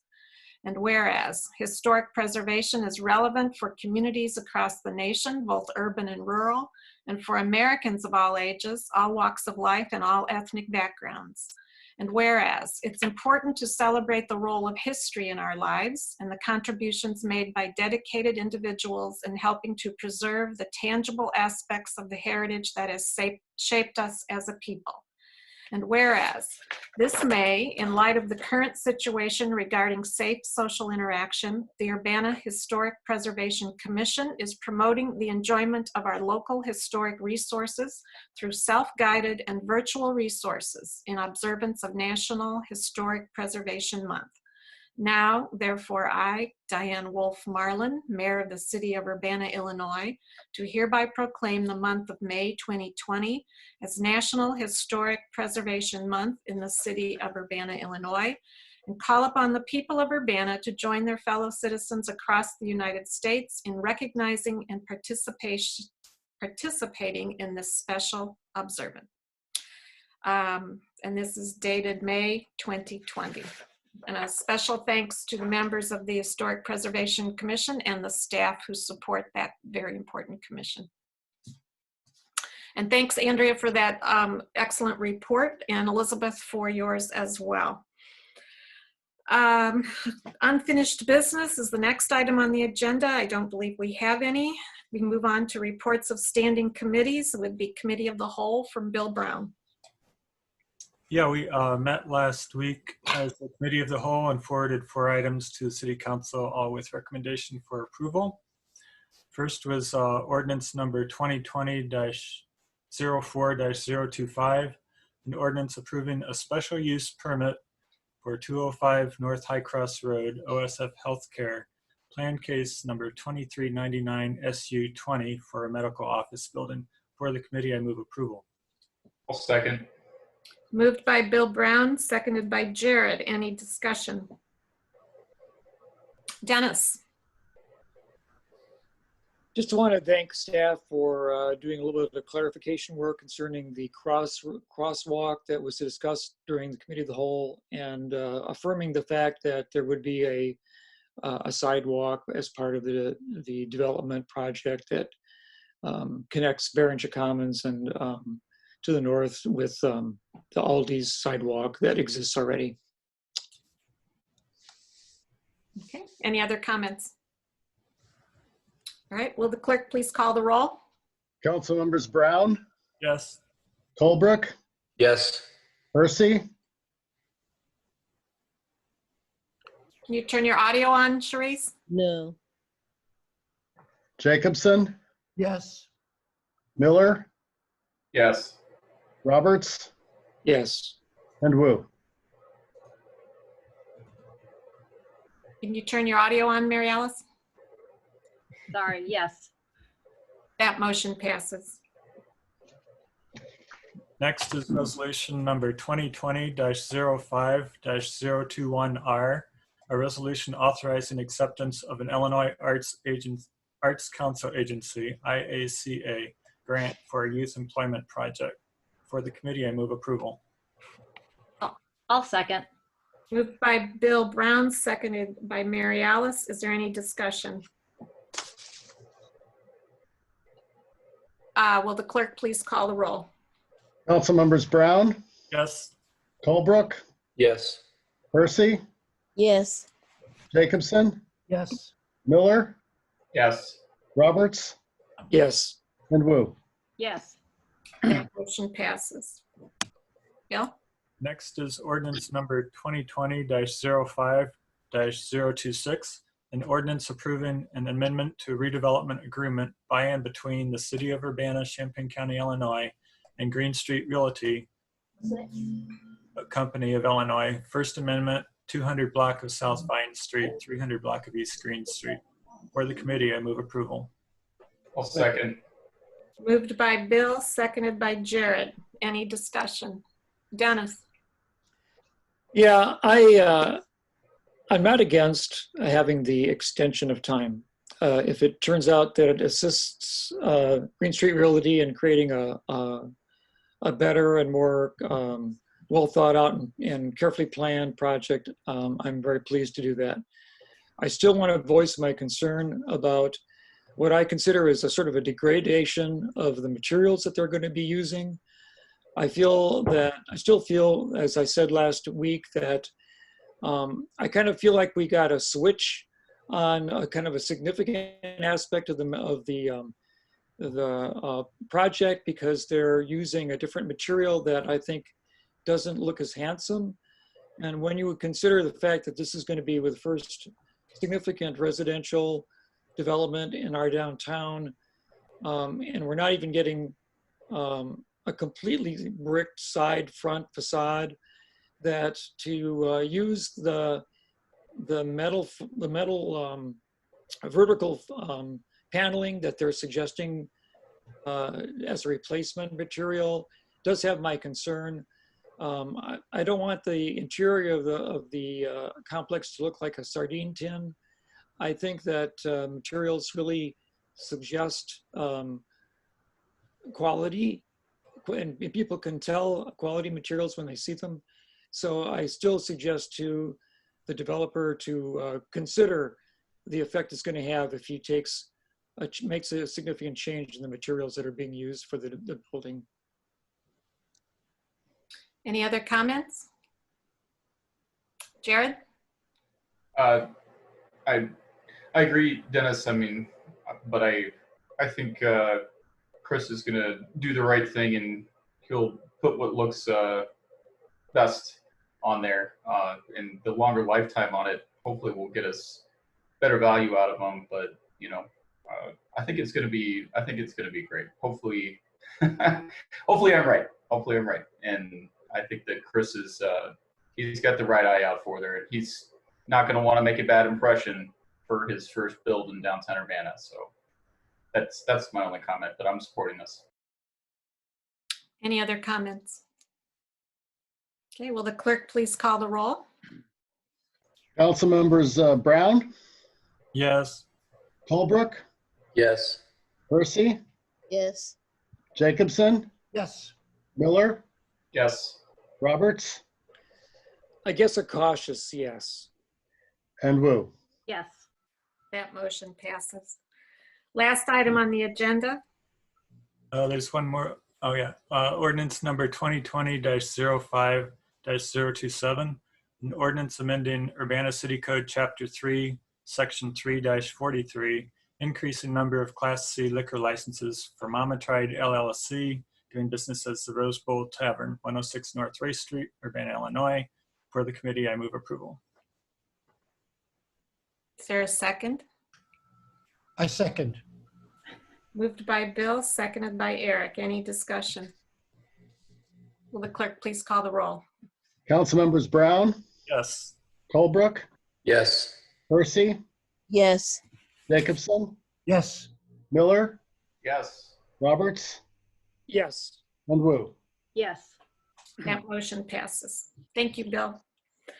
Reports of special committees. Anything to report? Reports of officers. Let me go to my second page here. Okay.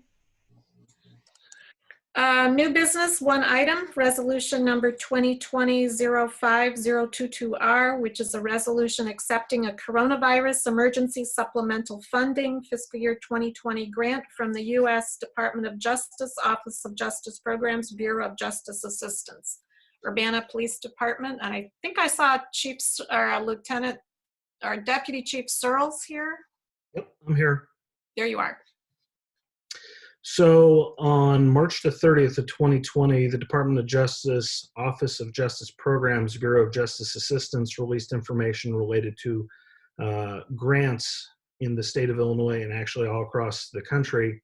And in part of the process, they selected specific cities to receive designated funds. In the case of Urbana, we were selected to receive, if we made application, successful application, $35,119. I submitted the application on April the 21st of 2020, and the federal government in lightning quick speed approved it on April the 24th. So what this resolution is accepting the grant. Can we get a motion in a second, and then, well, I guess any questions for Deputy Chief Searles? Okay, can we get a motion, please? I can make a motion. All right.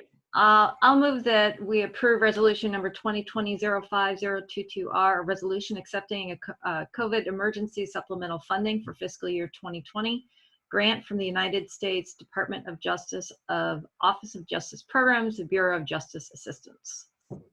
I'll second that. Second, moved by Mary Alice, seconded by Bill Colbrook. Any discussion? Bill Brown. Yeah, in the memo, you mentioned that this expectation is the vast majority will be used to reimburse for expenditures related to purchase of personal protective equipment, new cleaning methods, supplies, new technological and communication equipment.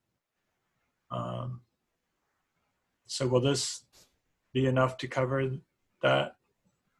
The short answer is no. The receipts that I've gotten so far, we've got about $25,000 in expenditures. I fully anticipate that other expenses related to COVID-19 will exceed the balance, but this takes a little bit of the sting out of those costs. Okay, thank you. You're welcome. Any other questions? Okay, will the clerk please call the roll? Councilmember Brown, Yes. Holbrook, Yes. Percy, Yes. Jacobson, Yes. Miller, Yes. Roberts, Yes. and Wu. Yes. That motion passes. And with no further business before this council, I would say this meeting is adjourned. Yes, Dennis. Oh, you had your hand up, sorry. Yeah, I'd just like to remind everybody that be an open forum tomorrow evening to discuss the impact of the MCOR project for Green Street in our community, and people may want to tune in for that to learn, get updates about the project. And we do see that the Green Street's being going to be removed in sections, and people will not be able to travel up and down the street. So anybody who's watching that and has questions about the placement of the sidewalks, tree removals along the corridor, should be tuning in tomorrow night. Is anyone on who can give time and place for that? Well, we know it'll be on Zoom, but yeah. So, if anybody that's interested can go on to the Urbana, Illinois.us website and search on MCOR, and you'll find the Zoom information.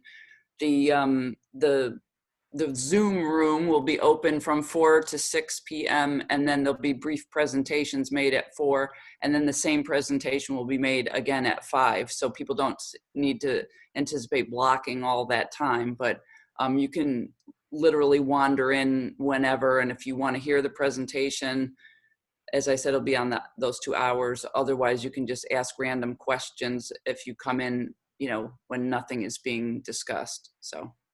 And it's possible for people to send questions in ahead of time. Is that correct? Yeah, they can send questions in ahead of time to make sure the answers get prepared, or if people ask more complicated questions on the fly, then you know, we can get back to folks. And I want to thank Dennis for reminding people about this. I should have done it myself. So thank you. Sure. Okay. All right. With no further business, this meeting's adjourned, and stay well, everybody. Thank you. Thank you. Good night. Good night.